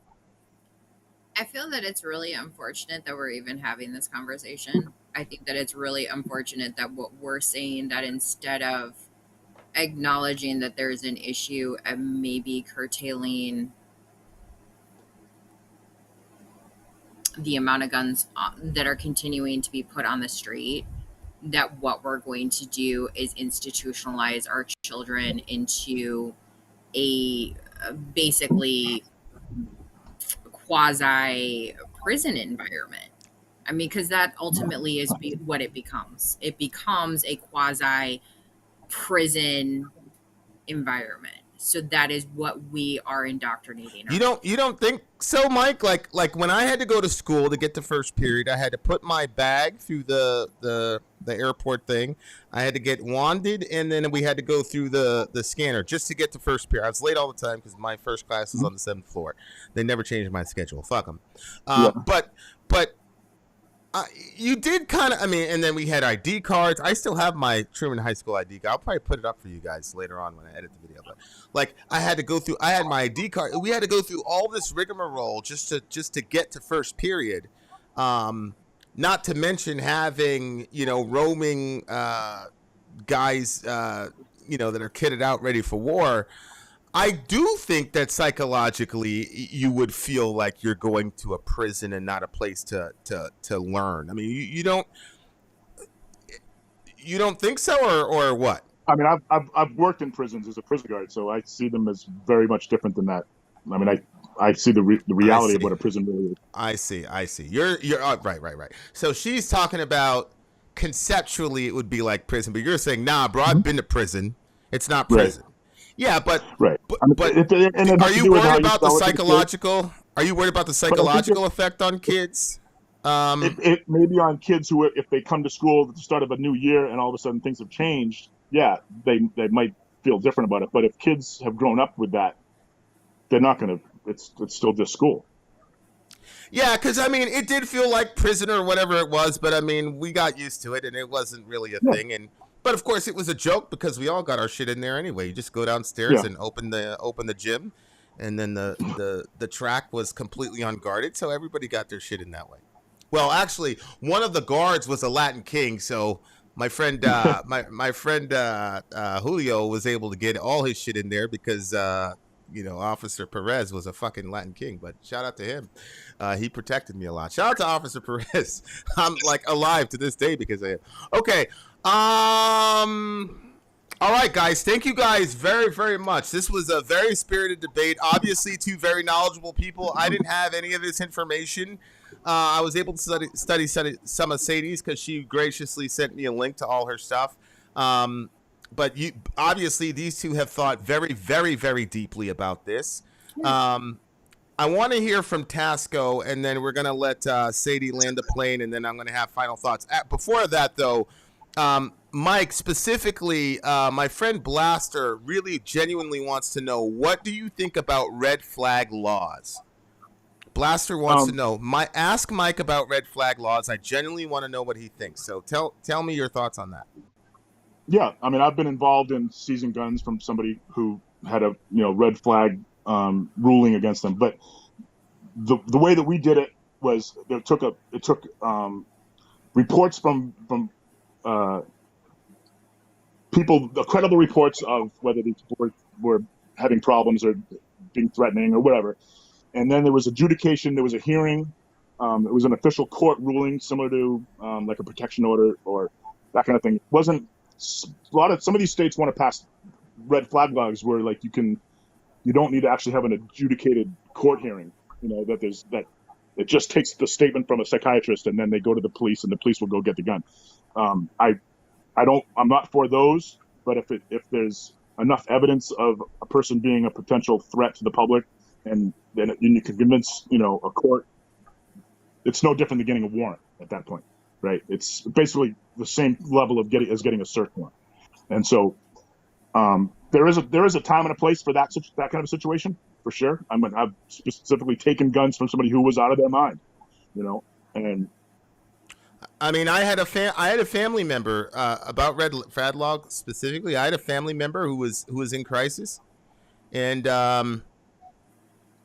they had a bunch of guns in the house. And I wasn't with Sori at the time, but we were really close friends. And I said, listen, it was so serious that I told her, if you don't hear back from me in a half an hour, call the police. And we went there. I went there, and I'm in Maine, okay? And this person is a 6'3" black dude, very, very powerful person. And it was a very sensitive situation. But those cops came in there, and I'm thinking to myself, like, I'm calling the police on this person. He's black. I'm in Maine. I got to tell you guys, though, those cops went in there, and they talked to this person like a human being and all that. I mean, they kind of shoved me to the side. They were kind of like, what the fuck are you, but they were really good to that person. But they did something where like they held his gun for, I don't know if it was right or not, but he had to go back and pick it up after he got cleared from the hospital. Yeah. And I'm very, very grateful for that, because I'll tell you, I'm almost certain I would have lost my family member. And he's never the type of person that would ever do an active shooter thing, but I believe he would have done something to himself considering the circumstance. And I'm glad that because of the psychiatric situation he was in, that that even those 48 hours or whatever it was, I don't know what it was. This was a couple years ago. I believe that if that didn't happen, that we would have buried him. I really do. I'm grateful for that. So you actually support that. You support red flag laws. As long as it meets a certain level of evidentiary requirement. Okay, so on par with what it would take to get a search warrant. Okay, so the kid massacres a couple cats and says he's going to kill everybody. Would that qualify red flag for you? Well, it would be, you'd have to have somebody with intimate knowledge of those things going to a professional, making that report, making it seem credible, then that person believing them, and maybe and then having to go to the DA's office and the judge and do all that process. Yeah. Okay. Well, okay. So Blaster, that answers the question. Tasco, give us your 5 minutes sort of holy shit. And when you talk to us, I also want you to talk about, from your perspective as an outsider, do you have any hope that we will figure this out as how to balance rights versus security? Floor is yours.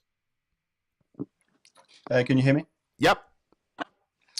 Yeah, I mean it's pretty shocking conversation, like talking about arming like the school to the teeth. It just I get stressed out thinking about that.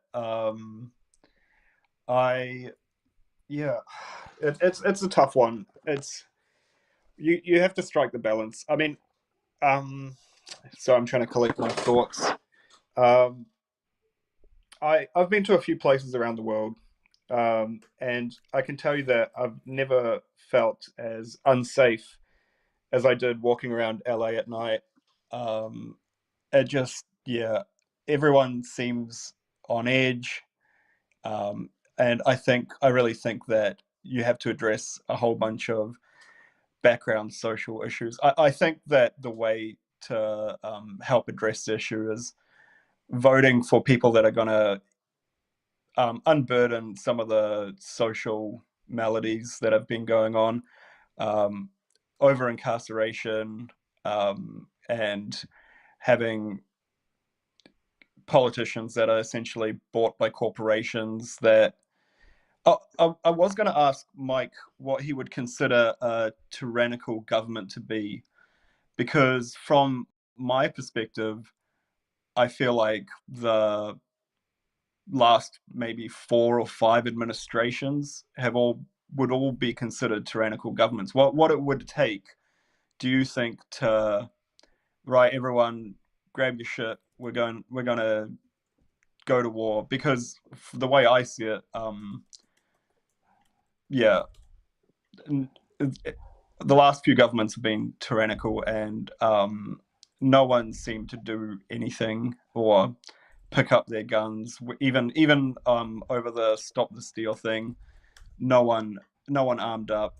And I should say that when the gun ban did happen in New Zealand, there was a lot of talk from a small minority of people saying, no, they're not going to take my guns. But when it actually came down to it, as far as I'm aware, there was no violent incidents in that process. Even though we do still have gun problems here, it's not perfect, and we have an escalation of gang warfare happening at the moment. But yeah, just wanted to ask Mike to speak to those points.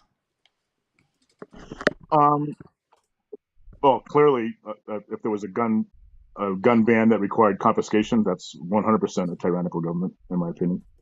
But then when you start having, if certain groups of people rounded up and put in camps, is pretty tyrannical. It could be any number of things, Yeah, Tasco, you got to address that, bro. So your government, we're jamming people up and throwing them into these facilities over there, and then when they escaped, the police went and hunted them down and rearrested them, threw them back in there. So, do you not consider that to be tyranny? Yeah, I mean, if you want to talk about the COVID stuff, I thought a lot. But so I'm in two minds about it. At the beginning, before vaccines were available, before we understood what the virus was a bit better, it did seem like pretty extreme, but maybe no one knew really what the right answer was, and it did do the service of keeping the virus out of the country for a really long period of time. Tasco, my man. Yeah. Okay, now Yeah. I am an American, and now I'm freaking out because to me, that shit is unthinkable. It's like I said in the video yesterday, that would never happen here. Yeah, but when you say camps, they were hotels, right? They send. I don't give a fuck if the government's telling me where I'm gonna go and where my kids are gonna go. Yeah. And then if I say, I'm good, I want to stay home, you're gonna hunt me down and arrest me in front of my family? That's not tyranny to you? Yes, I do think that it was an overreach, and would you characterize it as tyranny? I don't. It's okay. know. Just be honest. I mean, we've said crazy stuff that sounds crazy to you, so it's okay. I don't think. Yeah, I don't agree with it. I do think it was an overreach. No one was like incarcerated. They were just. Yeah, it's a really hard one. I mean, when you're talking about rounding up people and putting it in camps, I think of World War II, not 2 weeks in a hotel room where you get fed and. No, but dude, there were people there were lines and lines of trailers surrounded by fence. It wasn't just hotels.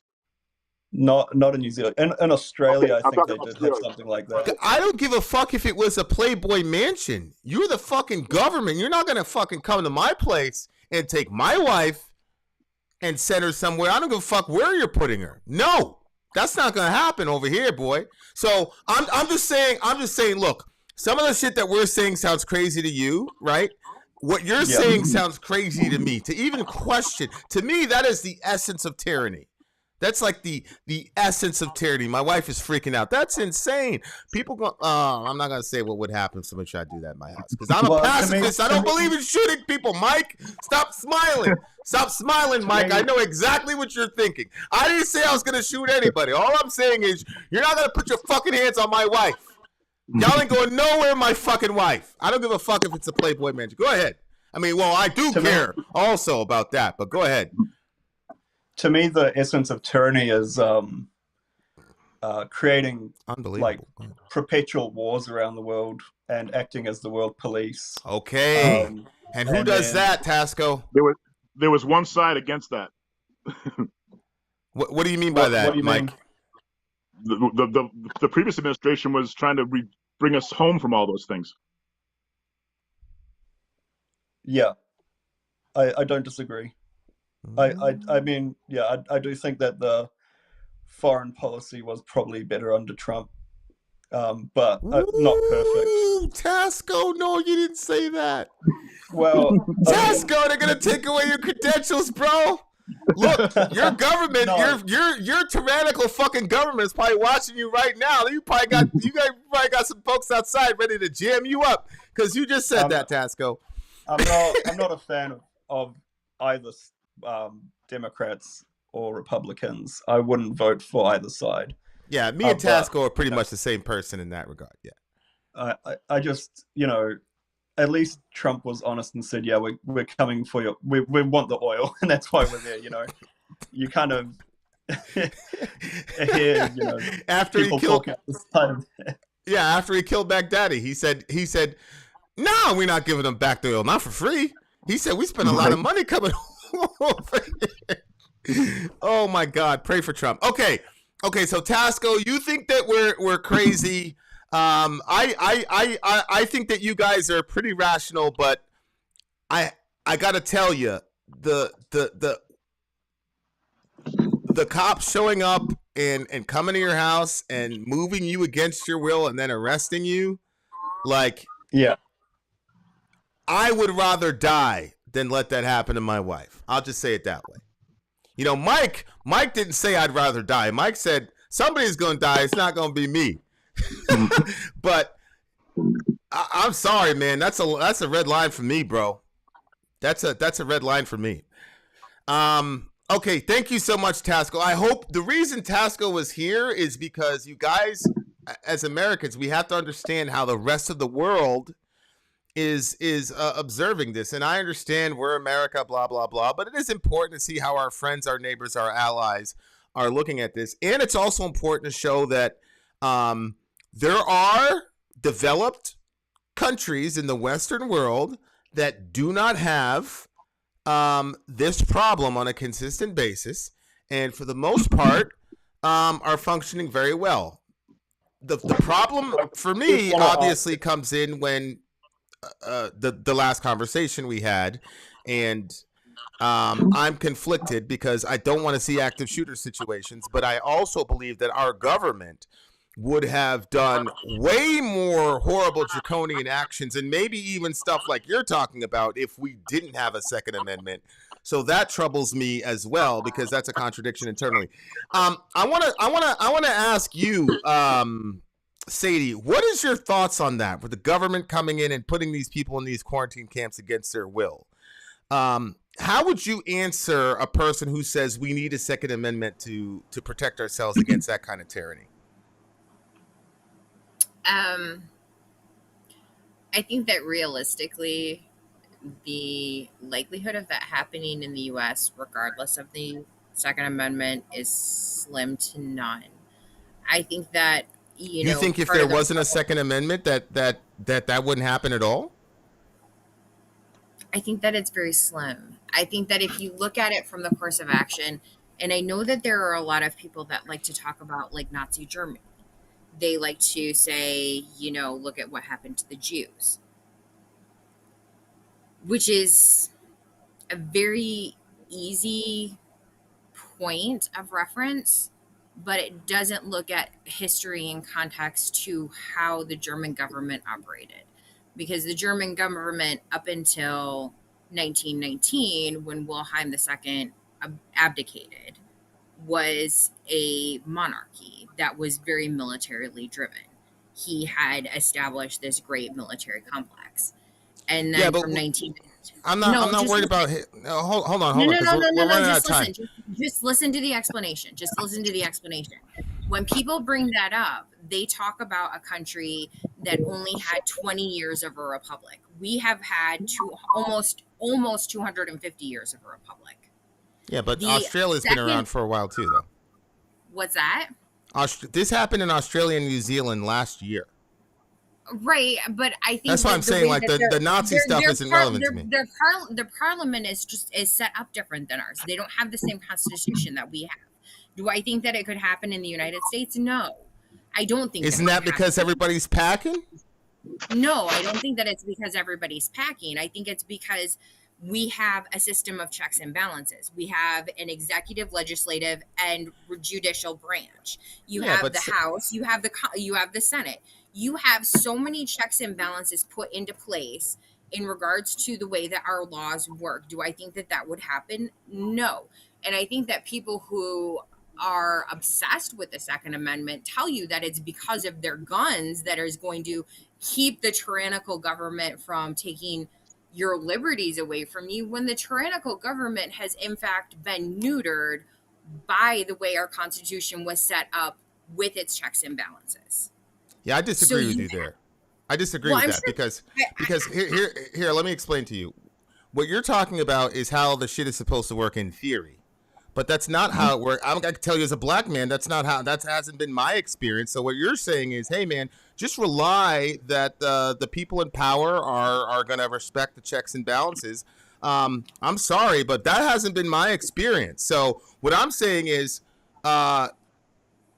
well, I mean, are you honestly? I mean, are you okay? Let me ask you a question. Those folks in Michigan, right? The governor of Michigan basically put everybody on lockdown, and then people, them white folks strapped up and they went to the state house and they banged down the door. And some of those guys were brandishing their rifles, and the politicians were hiding from those people, right? So that's why I am saying That shit made the media all over the place. We covered it. Everybody covered it. What I'm saying is, obviously, when you have an action like that, it sends a message to the rest of the country and the government that says, look, man, people are not going to take this shit sitting down. And that's just people locked up in their own houses, much less being jammed up by the... So you're saying that what those people in Michigan did, that was not a deterrent to the government going further and putting people in... You're saying that has no relation at all? I think that did the God, what the hell is her name? I can't think of it right now. Did she automatically lift all the bans, or did she automatically lift she augmented them a couple weeks later? Yeah. I think that realistically, if you look at it, you have so many checks and balances. Do I think that you can throw your guns around and throw a tantrum and get things done faster? Probably. Does that? Yeah, but why do you have to characterize it that way? People were worried that their civil liberties were at stake, and they heard about what happened in Australia. Are you saying that's not valid? Why do we have to use language like they're obsessed and all the rest of it? Why not say these people were feeling that the government was overstepping their bounds, and we had seen what happened in Australia?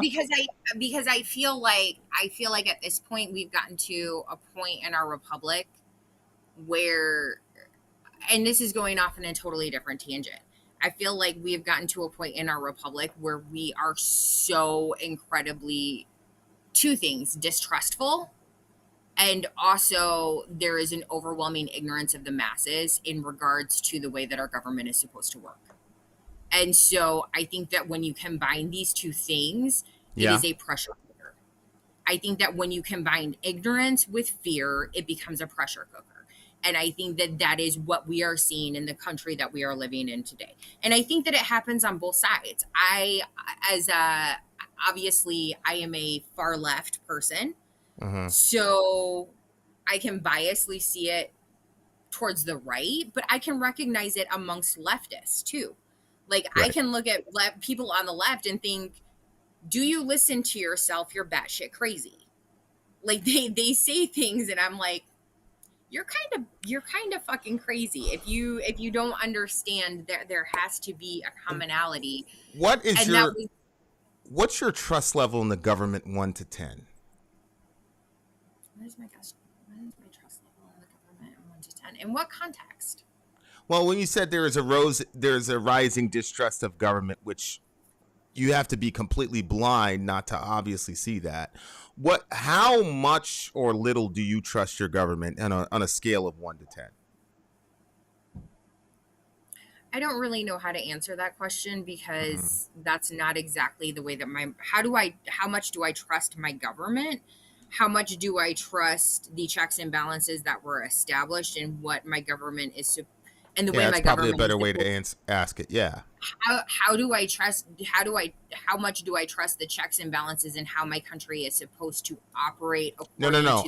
How much do you trust that the folks in power are going to honor those checks and balances that were theorized by the founding fathers? That's the question. I give it a 50-50, but I put a lot more. So a 5. Wait.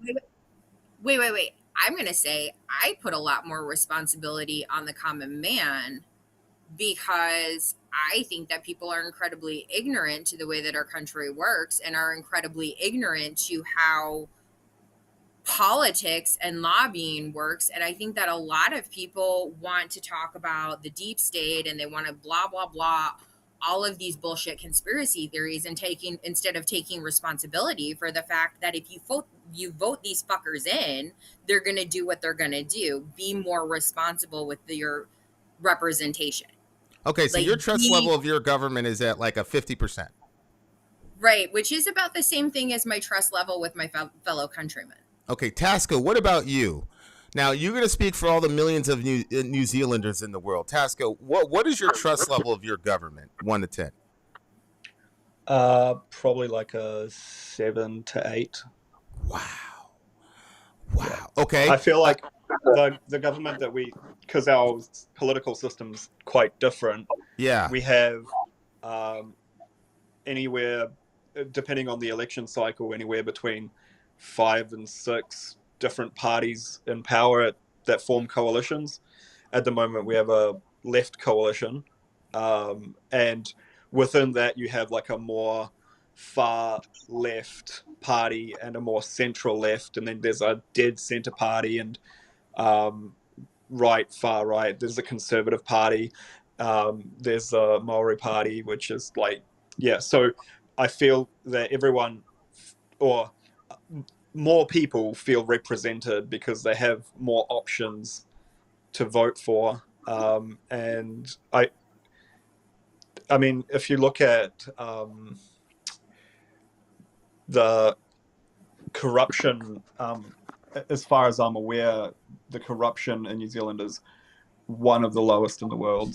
So, yeah, I completely see why you would think that the health measures they took were way over the top.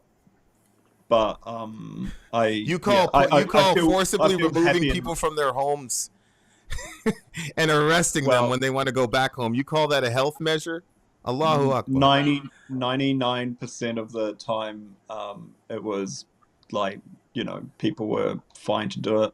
I mean, to enter the country at the time, you had to do 2 weeks in quarantine, regardless of whether you were sick or not. And people chose to do that. So, yeah, I mean, I see where you're coming from, and I do agree. I don't know that it would happen the same way in future. There were... Yeah, maybe there's I know some I'm lessons. not going to win you over on that. No. I think that's complete tyranny, and yeah, that to me is crazy. No, Mark, the wow isn't to dismiss him. It's to show the contrast between Americans. I have zero trust in my government. Democrat, Republican, I don't care. I don't trust them at all in any way, shape, or form. Mike's at 0. Most of the people in the chat were like -16, -1. So I think like what you putting your government at like a 7 or an 8 is such a major contrast, because in America, I think on the ground level, like for example, we had 4 years. Mute yourself, Tasco. We had 4 years, Tasco, where our media was saying that our president was working with a hostile power, and half the country believed it. I mean, it was all bullshit. You and I know it was all bullshit, but half the country believed it. That's how little trust we have in the government. So I think that's one of the major differences between European folks and American folks is Europeans are more likely to say, I mean, or I might not agree with the government, but I mean, yeah, they're about 70 to 80% reliable. Whereas Americans would be like, especially if it's a politician that they didn't vote for, they're Americans are going to be at a 1 or -1. So that's one of the, I think, major differences in culture. And it's when you have that inherent distrust of government, you're going to then default to saying, I need to be armed because I don't trust these people and what they're going to do with their power. You see what I'm saying? Does that make sense? Yeah, I would just also add to that the social safety nets mean that a lot of people are unburdened of what I would think a lot of American citizens are burdened with, such as healthcare. Right. Yeah. I mean, for example, my mum had cancer and she had her kidney whipped out, free, you know, like, right. And you know, she's below the poverty line, so she lives in state housing. If we lived in America, that would be the end of her, you know. Yeah. And so having these, even though again these systems are not perfect and there's a lot of area for improvement, knowing that they exist and they personally have probably helped me out. I've been in the hospital in and out many times in the last 5 years, but haven't had to face the stress associated with being sick. I think that helps a lot with the, you know, not so much trust of any one individual government, but the system that we have in place. Mike, how much of the financial stress, whether it's student loan, medical debt, housing, rising inflation, all that pressure that everybody's walking around with as Americans that our European friends don't walk around with, at least not at the level we have. How much of that is there a point where the straw breaks the camel's back and people are a lot more nihilistic and a lot more open to doing crazy suicidal things because they look to the future and all they see is debt, debt, debt, debt, debt, debt, debt, debt, debt. Don't you dare get sick, yada, yada, yada. Do you believe that our economic situation, I'm not talking about the current one with inflation, although our president told us that it's Putin's fault, but we're supposed to trust our government. But I'm talking overall, like for a long time, the financial pressure that the average American is in, do you think that would contribute then to the mental health deterioration and therefore people taking cynical, suicidal, or homicidal means of getting out of this situation, if that makes any sense? Yeah, I think it certainly affects like suicidal issues for sure. I'm not sure if, like, if we're talking about these mass shooters that they're thinking that far ahead. Except for maybe there's a few of them recently that in some of their writings or some of their talking online where they were accelerationists and they looked that they might, if they can somehow force, by doing what they're doing, can get the government to start a gun ban, then they can accelerate a civil war, or if they can start a race war. I mean, there's people some of these people are that radicalized that they think that that somehow a good society will rise above the ashes of the Civil War in America. You know, yeah. that's what a lot of these people think that. Yeah, these accelerationists. But there's other ones, like the ones that just want to cause pain and suffering. They're not thinking that far ahead. So they're just like the Joker. They're just crazy. Yeah, they just want to burn it all down. All right. Well, there we go, guys. Here I have a list. Of the proposed solutions given by everybody. So I'm gonna put it on here as proposed solutions for America's issues. Tasco, thank you so much for jumping on.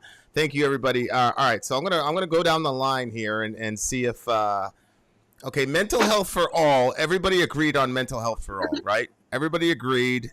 That would be a good starting point. Everybody gets mental health care.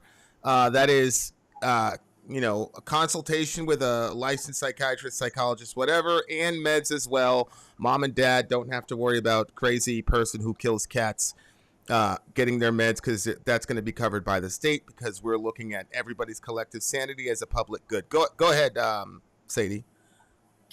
BC actually brought it up. And I'm not sure that BC meant to, because it was an offhanded comment about making all bullets $375. It was way back in chat. And The interesting thing is that's actually called a sin tax. Yeah. And sin tax are levied against cigarettes, alcohol, gambling, and things like that. If you don't want to change the gun laws, you don't want to have registration, you don't want to do this, that, or the other thing, then maybe what we should do is a sin tax. Maybe we should put a sin tax on all ammunition and all guns being sold. If you make them astronomically expensive, then it really is going to curtail the number of people that can buy them. Wouldn't that just create a black market for people who are going to create bullets? It's not that hard to make bullets. I mean, it is not that hard to make bullets. My best friend's ex-husband actually does that, but you can put a tax on the components that are used to make bullets. I mean, there are outlets. I mean, that's thinking outside of the box. That's like, okay, if not everybody's going to come to the table and be reasonable adults about the situation, then we're just going to charge everybody up the fucking ass and take that money and, do what you will. I mean, that was just something that BC had mentioned. So I figured I would bring it up because I do think that there is a validity to a sin tax. And like I said, even if you make your own bullets, the components to those bullets, you can be you can tax. So that's a thought. Okay. Sin tax on ammo. I'm assuming, Mike, you're going to be against that. You're going to say that's the exorbitant price is going to go infringe on the shall not be infringed, I'm assuming. Nailed it. All right. Red flag laws within reason, we all agreed on, right? So that's good. 7 to 10 business day delay. That was very intriguing to me. I forgot to put with caveats for abused women under duress. I understand that there are Johnny Depps out there, but I'm sorry. I think, fellas, I mean, statistically speaking, we can handle ourselves. And if you, I'm not going to say that last comment. 7 to 10 business day delay on getting, any gun or just assault rifles or what, Sadie?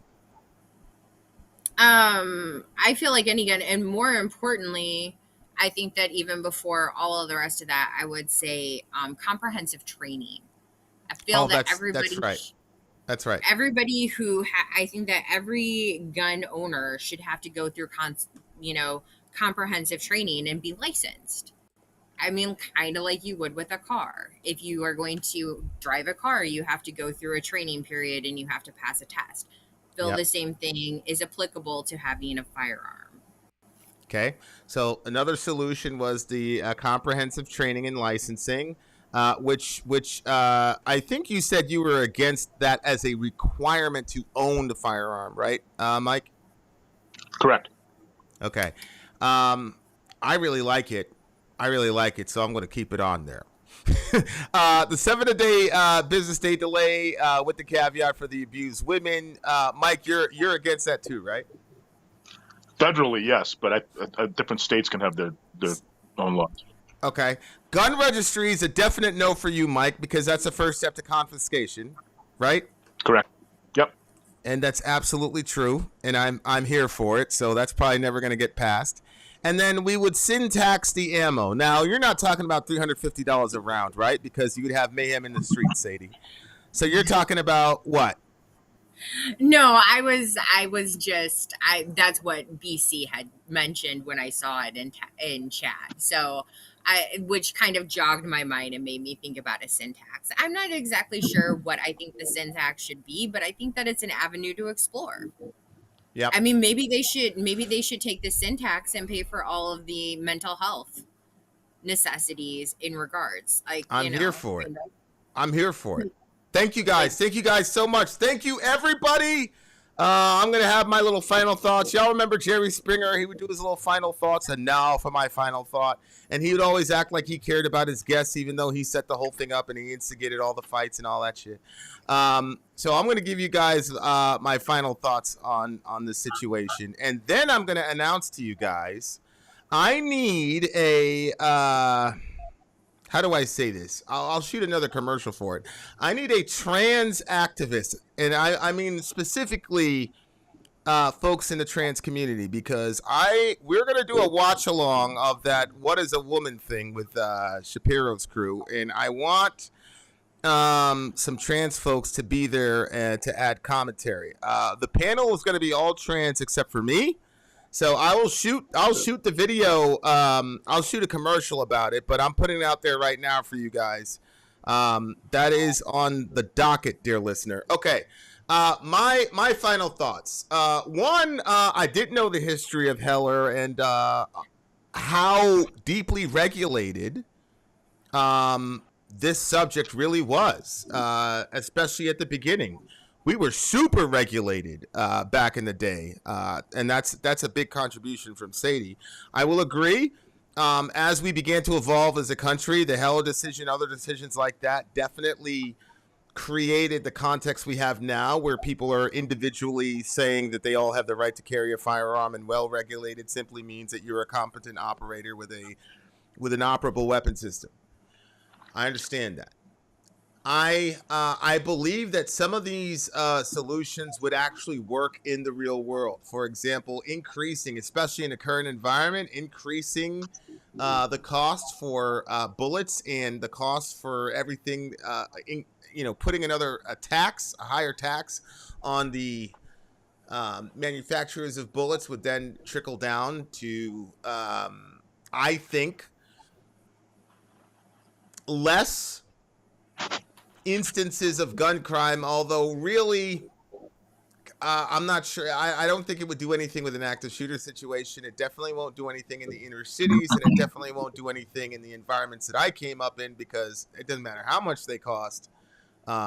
we would have found a way. We would have probably used a clip that we had to rob people to get the money, to get the extra bullet. I'm just telling you what would have happened, because if you think your life is on the line, you're going to do that shit. But what about the casual gun owner? He's probably going to buy less and ration accordingly, and I think that's a good thing. I don't think that here's my I agree mostly with what Sadie's position. Where things went off the rail for me was what happened in Australia. And as much as I'm loath to admit it, the actions of those folks in Michigan absolutely sent a message to our government, and I absolutely believe that our government would have absolutely violated our Constitution and done whatever they wanted in regard to this stuff. And I think the Patriot Act demonstrates very clearly how our government uses these crises in order to take rights away from us and not give them back. So I can't accept, let's depend on our government to honor the theory of the Constitution, when they've demonstrated over and over again that anytime they have the opportunity to take rights away from us, they will take them. So I'm still very, very constricted, very conflicted about that aspect of the Second Amendment. I think characterizing Americans as obsessed with weaponry and things like that in this context, I think, to me, doesn't land very well, because to me, anybody who would accept the government coming to your house, jamming you up and telling you where to go, I'm sorry, that's a red line for me. And that might just be my Americanism. It may very well be, but I just cannot accept that. So then the question I have to ask myself is, okay, Vin, what type of America would you live in? Would you rather live in an America where you are terrified when your kids are in the movie theater? And they went to the movies, they have to live. I was going to text them and tell them to look at the exits and sit by a certain place. And then the Lord was like, no, don't do that. They've got to live. So, as an American, I'm kind of caught in between, these two very horrible eventualities. Either one, we collectively surrender all of our firearms and then allow our government to do whatever draconian, insane, tyrannical measures they want to implement for whatever the next national tragedy or emergency is, or I say no, we keep our guns and we have this latent threat to our government, but simultaneous to that, on any given Sunday or any given Tuesday, you can wake up and hear 25 people are killed. The only thing that I can stake my claim on is reasonable red flag laws. That's something that Mike and Sadie agreed on. Reasonable red flag laws were agreed on. The socializing mental health as well as mental health medicine is also something that Sadie and Mike agreed on. And so I think from that regard, I don't know if they agreed on anything else. Red flag laws, mental health, we agreed on that. Comprehensive training and licensing, he agreed on, but not to the point of a mandate. And so I think that we can. There's a lot of creative ways we can incentivize people to attain those trainings and licenses, et cetera, et cetera. Maybe that's how you counterbalance the bullet thing. Maybe if you present a card that says you've passed, whatever, then you get the ammo at a lower price. But if you haven't passed it, then the ammo and the gun is a lot more expensive for you, and you have to do a lot more things so that you can encourage you to voluntarily get comprehensive training and licensing. But I do think there's a lot of, for that point, there's a lot we can do. So that's where I think, hey, we're actually, this is actually hopeful, because as you can see, Sadie and Mike were completely at the opposite end of the spectrum of each other, but they did agree with each other on those points. And I do think if we can get that implemented into our government, get that onto a ticket, I think that's something that's going to get bipartisan support. I will say to folks that agree more with Sadie than with Mike, that Sadie's strategy of going directly to the Constitution, directly to the Founding Fathers, her ability to almost by memory talk about all these regulations and things like that was happening prior to the evolving of the Second Amendment, I do believe that is the way to engage a guy like Mike. Saying, oh, you're a gun nut, you're crazy, you're obsessed with violence, blah, blah, blah, blah, blah, does not address the very real concerns that a guy like Mike has, who's a prototypical guy who you have to convince to do some sort of augmentation to our current situation. So I am actually very, very, look, there are 7 real solutions here, and there was hearty agreement on 2 of them, and solution 4 looks pretty promising if we can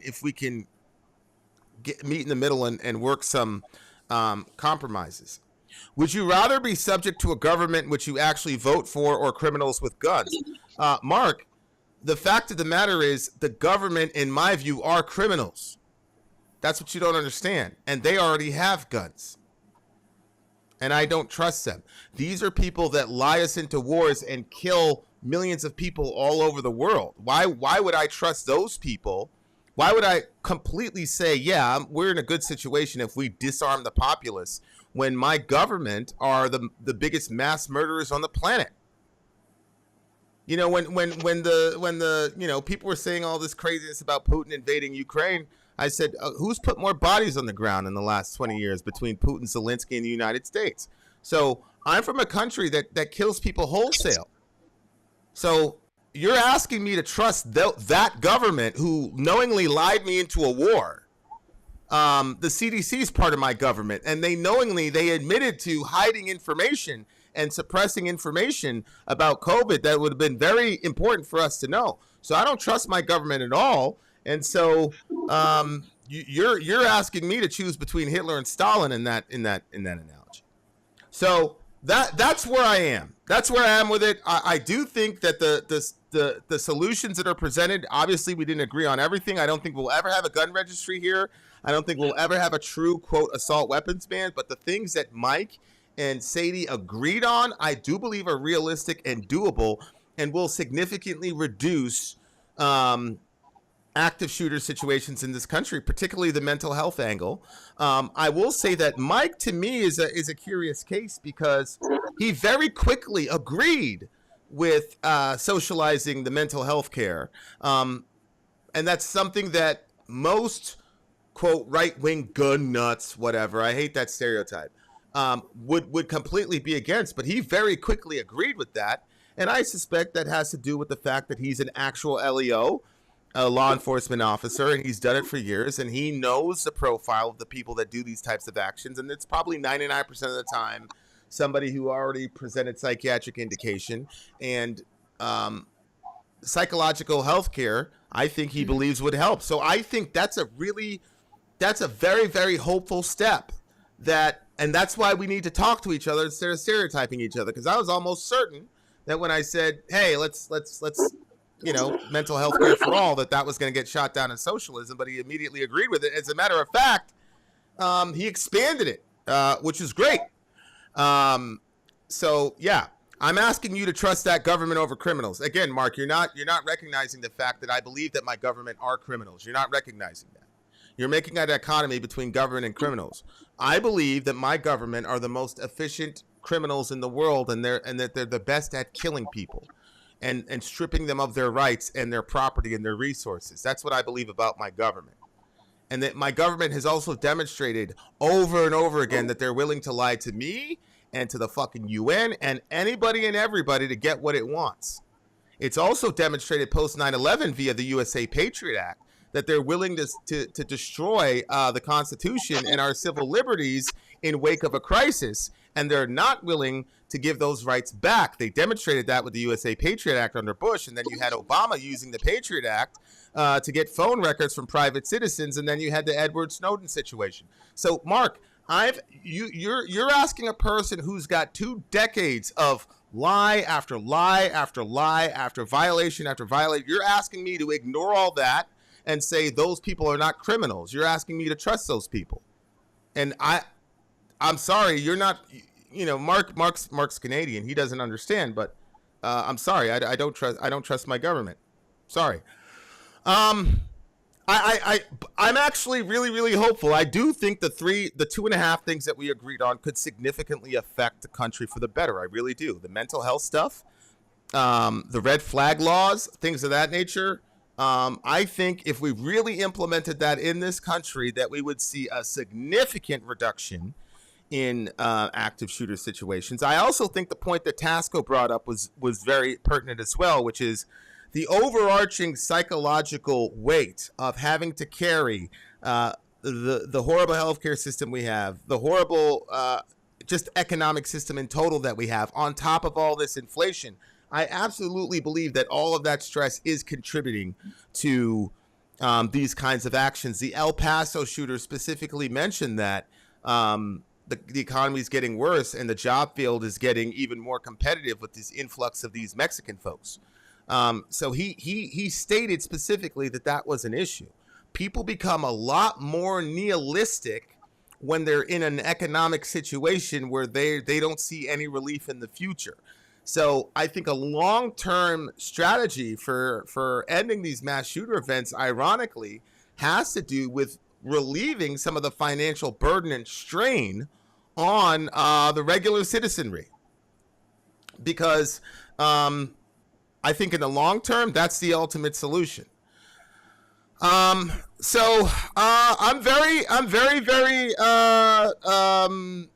actually surprised by this discussion, because I felt like I was going to leave the discussion more discouraged than before, but I'm actually not. I feel like Sadie was able to come up with some actions that Mike agreed with, and that tells me that the voting bloc can be reasoned with. But again, are people on the left or Democrats, are they going to present this the way that Sadie did tonight? You'll notice that, yeah, she used some flowery language, but she didn't start with the flowery language. She started with the Constitution. She started with the Federalist Papers, quoting Thomas Jefferson. She spoke the language of the folks who have concerns about this. And that's the next thing is, can we find, Beto O'Rourke is out. The whole, hell yeah, we're taking your AR-15. That doesn't work. We saw that. So hopefully my next thing is, can we identify a blue politician or a left politician that can present these cases in the way that Sadie presented them, while respecting the dignity and honor of the people on the other side and the very valid concerns of the people on the other side, without saying dumb shit like, you're just obsessed with guns and violence and blah, blah, blah, blah, blah. Because Elio Mike is not a guy that's running around obsessed with guns and violence. He's just seen the worst of humanity, and he also doesn't trust our government. And for us to just, for people to just go, you're just dumb. I mean, it might, again, like I say all the time, it might be emotionally satisfying, but it's not going to do anything in the ballot box at all. Okay. Thank you guys. I really, really appreciate it. The next one we're going to do is going to be on the What is a Woman with Matt Walsh, the trans stuff. I'm going to buy the thing. We're going to do a watch along, and then our trans folks are going to be able to stop and comment, true, false, that type of situation. So I want to do that.